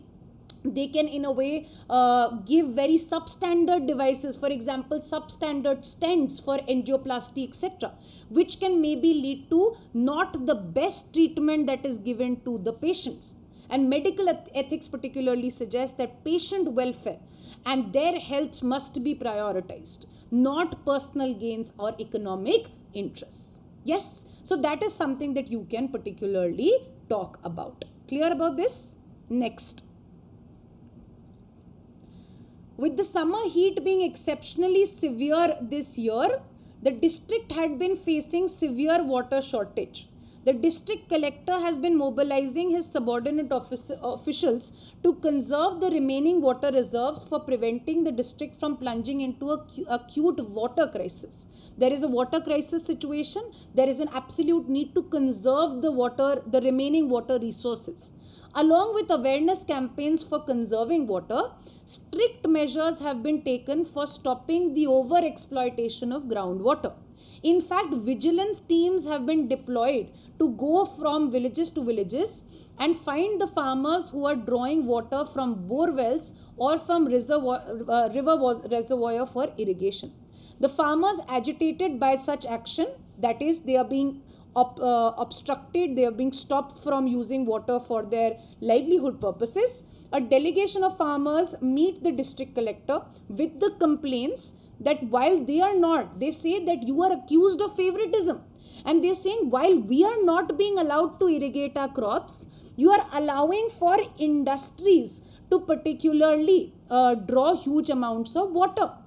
That means industries are not put, no restrictions are put on industries. They are using bore wells, they are using groundwater. Okay, so they are saying they are accusing the administration to be anti-farmer and corrupt, and therefore they say that you are being lenient towards the industry because they are bribing you. So there are accusations of bribery, there is anti-farmer discontent, so on and so forth. The district needs to placate the farmers as they are threatening to go on prolonged protests. At the same time, the district collector has to deal with the water crisis. The industry cannot be closed, as this would also result in a large number of workers being unemployed. Okay, so that is the condition at hand. Now, we'll do basic things about this. First things first, what are the options available for you? That you continue restricting the water, that right now when there are restrictions when it comes to farmers using water in agricultural areas, so you can continue doing that. In that case, what will happen? The possible repercussions are going to be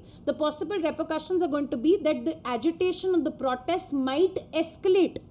The allegations that they are making, they might feel that they are true, that you are particularly acting in a manner of partiality when it comes to the allowance of the industry and not for the farmers. Clear? And in that context also, what you're doing is, it might be a major hit on the livelihood. Agriculture and growing of crops, irrigation is a matter of livelihood. So that can also be a major concern, and farmers are particularly dependent only on that. Agriculture, the crops etc. are dependent on that. So you're curbing or curtailing livelihood as well. Okay, you can restrict, but you do not have the option to restrict a lot of water supply for household. So these kind of question, what you can do is, in every question you will not need stakeholders. In few questions, when there are multiple stakeholders involved, it is good to write stakeholder based analysis. So here you can say, this will be my decision 1, and if I take a decision 1, my stakeholder A will be affected in this way, my stakeholder B will be affected in this way, and my stakeholder C will be affected in this way. For example, if you're restricting water or you're restricting water for irrigation purposes, the farmers being stakeholder, hey, might agitate more, might protest more, leading to more disruptions. Yes, that could be the case. Industries might continue. So industries are particularly benefiting from it. Households still might be benefiting from it. So what are the stakeholders? One is the households requiring water for daily needs. One is the industry, and one is the farmers. These are your stakeholders. and one being you as the district administration. So you can in that way decide whatever will be the action, what will be the possible repercussions. If you curtail the water of the industry per se and allow for farmers to draw water, again the total problem of water availability is not solved. In fact, the industry which is using water might see a major setback. The workers working in the industry, those workers might be unemployed. So that is again creating a livelihood problem in that area. You are restricting growth for the future. That is also a problem. Yes. So these are issues when it comes to the examples of the same. Okay. Now, what you can particularly do is that you can convene a multi-stakeholder based meeting. That means you can initiate dialogue with some representatives of the farmers, some representatives of maybe the local population, the households, and the industry individuals as well. You can also conduct a proper water audit so that any kind of allegations of you restricting water somewhere, allowing somewhere can be solved. Transparent data can be provided while you are negotiating or convincing different stakeholders. They cannot allege, they cannot accuse you of favoring or not, or being against certain section. So data or water related audit inputs are your immediate concern that you need. Then you can take a particular decision of rationing water. Rationing water means you can specify, and according to and equitably you can specify that households will require this amount of water, this can be taken up. Industries will require this, they can be taken up, and irrigation for the farmers will require this amount, this can be taken up. Yes, of course, on the basis of considerations such as social justice, where you're prioritizing livelihood. That means farmers' livelihood, their complete dependence on agriculture, food security, so on and so forth, and individual basic needs, daily needs, drinking needs. So maybe you are prioritizing household requirement and irrigation for now, and maybe you can reduce the amount of water that may be taken up by industries in that case. That means you are prioritizing, in the immediate sense, you are prioritizing welfare or livelihood means and daily needs more than profit related needs. Industries are generally driven by profits. So maybe profits can be halted for some time. Of course, there will be repercussions in the way that industries, if they halt their operations, some workers might lose their jobs. But you can say that certain other compensatory related packages can be provided for those workers. They can be engaged in MG Narega related works, so on and so forth. Yes, so you can talk about water rationing per se. Last could be what potential ethical dilemmas, the same dilemmas I've spoken about, basic needs versus professional needs or growth, etc. Utilitarianism, that means pressing needs of the many, the farmers, the local population versus needs of the industry, which is few. Empathy and compassion, that is at least prioritize drinking water per se. Yes. So those are important as well. So what will you do particularly? The other actions that you particularly can talk about is that the long-term actions are also required in this context. For example, you can use the unemployed individual from the industries. You can use them in MG Narega works, and MG Narega works can be directed for particularly creating or conserving water bodies per se. Okay, so that can be a particular aspect. Next can be the public perception can be particularly solved by transparency and resorting to a lot of data that is constantly published. A lot of water audits can be done.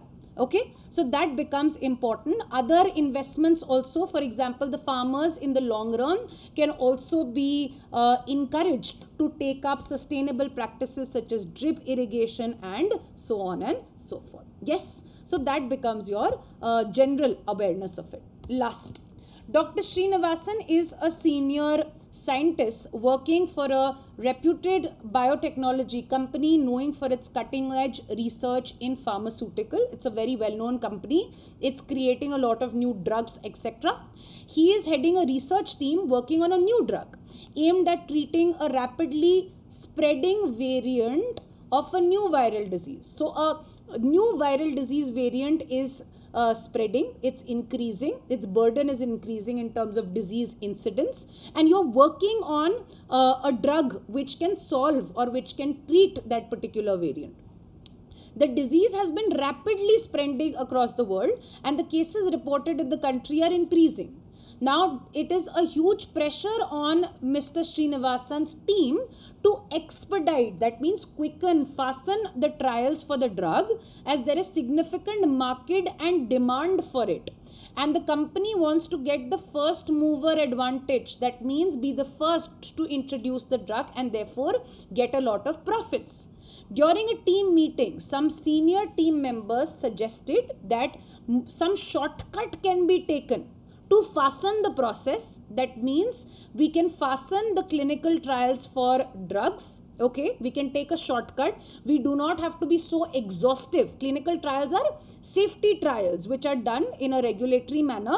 So before the drug particular gets a regulatory approval to be launched for commercial productions and go in the market and is certified safe to be used. So it is tested in clinical trials, and clinical trials have a particular phase 1, phase 2, phase 3. This particular case study is around the same topic of COVID vaccines, the development of COVID vaccines, etc. Yes? So that current context also you can give in the introduction. The examiner will know that you have you immediately understood the pulse of the question. Okay? So, these include manipulating. So what all the team is suggesting we can do, the first thing that the team is saying, we can shorten the clinical trials. We don't have to have them so exhaustive.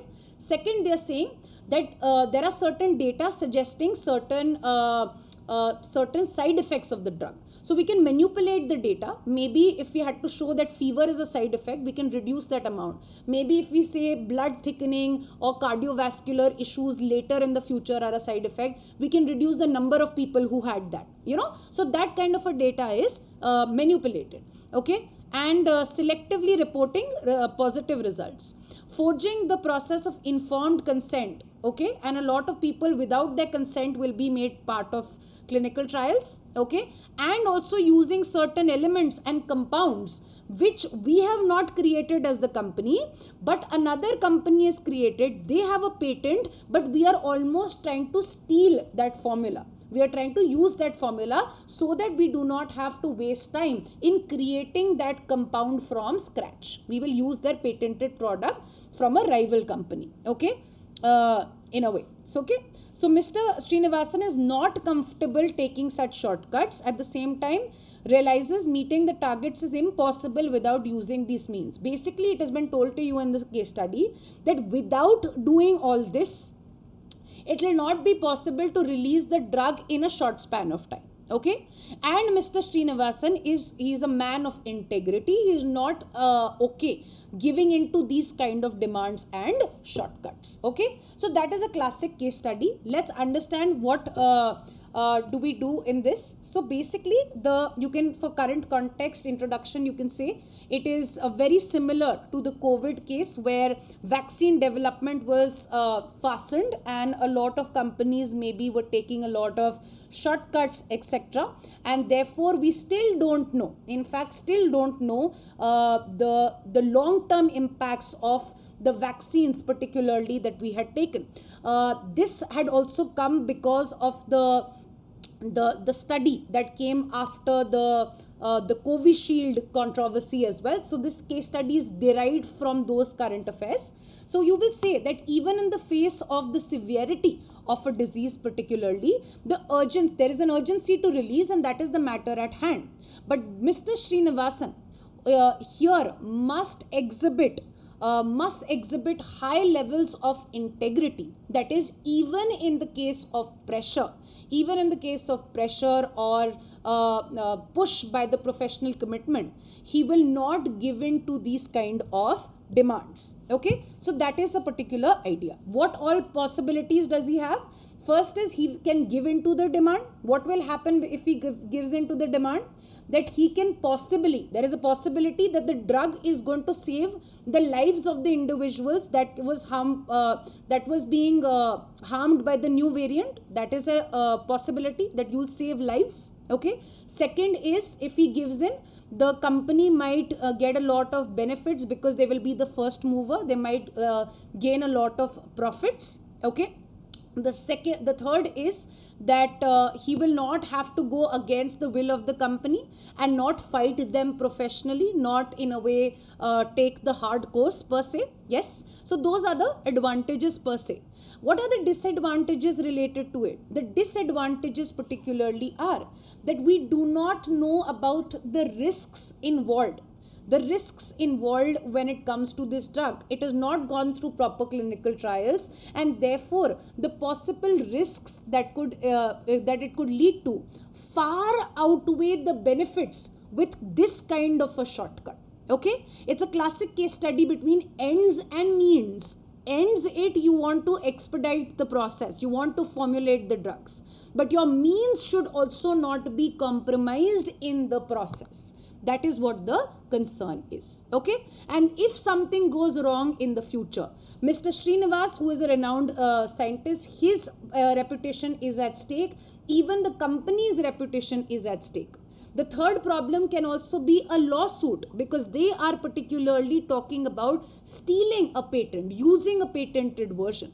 So this kind of a thing, or even going or bypassing the regulatory mechanism, with this a legal kind of problem can also arise in the future. These are the problems if he agrees. Now, if he denies, what does happen? Keep it simple, okay? So he can deny using a process. What is the process? He can in a way talk to or convince or convey to the leadership of the company that these are certain concerns and these are very grave concerns associated with this problem. Yes, in fact, we are going against the ethos of drug ethics, medical ethics. Without knowing the efficacy of it, without knowing the possible side effects, we are allowing it to be released. And people in a way believing that all the processes have been followed will in a way be cheated if they are taking this drug without the amount of impact that we know. So this is a kind of an unethical practice, in fact almost cheating an individual by releasing that drug. Okay, so he will in a way convince the leadership that this could be a huge problem in the giving the problem, and therefore can convince that we can delay for some time but not take these kind of shortcuts. He can also convince the leadership that we can in a way possibly collaborate with certain other companies to expedite the trial, so that the bigger agenda of benefit for humankind can be understood or can be achieved along with the market profitability as well. Okay, so that becomes a possibility. And if at all the leadership, what you have to do and the final take that you will have to take is that if at all the leadership is not convinced even after being aware of these possibilities, then clearly Mr. Srinivasan would know that the leadership is in hand and gloves with the teams, and therefore he will not have any other option left but to particularly either resign and say I will not do it, or particularly flag that issue or become a whistleblower for the benefit of the larger public and the larger good. That is something that you can talk about. What will happen because of this? The consequences, yes, the profits of the company might dip because they do not have a first movers advantage, so on and so forth. There might be a delay, okay? There might be a possible loss of life which potentially could have been saved, okay? But the positive consequences is the credibility of the company will be established for future purposes. They can use a transparent mechanism. They can also use social media campaigns to educate the customers and consumers that we follow. We are not talking about immediate release, but we follow all procedures that are needed for ensuring that safe drugs are provided to you in the end. Okay, so that is something that is a possibility. Of course, a negative consequence is there could be a lot of internal conflicts, etc. in the organization. So what is it? It is a conflict between integrity. He's a man of integrity. He does not want to be dishonest to the process, versus the professional commitment, that is commitment to the company. Okay, so that becomes a thing. Again, professional commitment as well as commitment to the social welfare. Okay, that is also a decision between it. Clear? So that is the options remaining. How can data ethics and drug ethics save humanity at large in such a scenario? Here you can say data ethics would simply means that decisions are based on authentic data and not manipulated data. Data should reflect, decisions based on data should reflect the true realities and not be manipulated. Yes, because they are based, that kind of a responsibility is there. Okay, and database trials could be taken place. Drug ethics would mean that proper safety protocols and efficacy of the drug should be made sure before it is approved by regulatory authorities, so that people are not cheated, so that people are believing in the credibility of drugs, okay, or the system of medicines per se. So here you can talk about, yet you can also talk about drug ethics particularly and data ethics particularly. Now data ethics means IPR related regulations, okay, and IPR means intellectual property rights. So if a company A, a pharmaceutical company A, has certain rights or patents when it comes to developing vaccines, okay, and company B does not, in a case like this, in a major crisis situation, for example COVID or the pandemic, we had also witnessed, and you can give this as an example, India and South Africa had specifically taken permission and had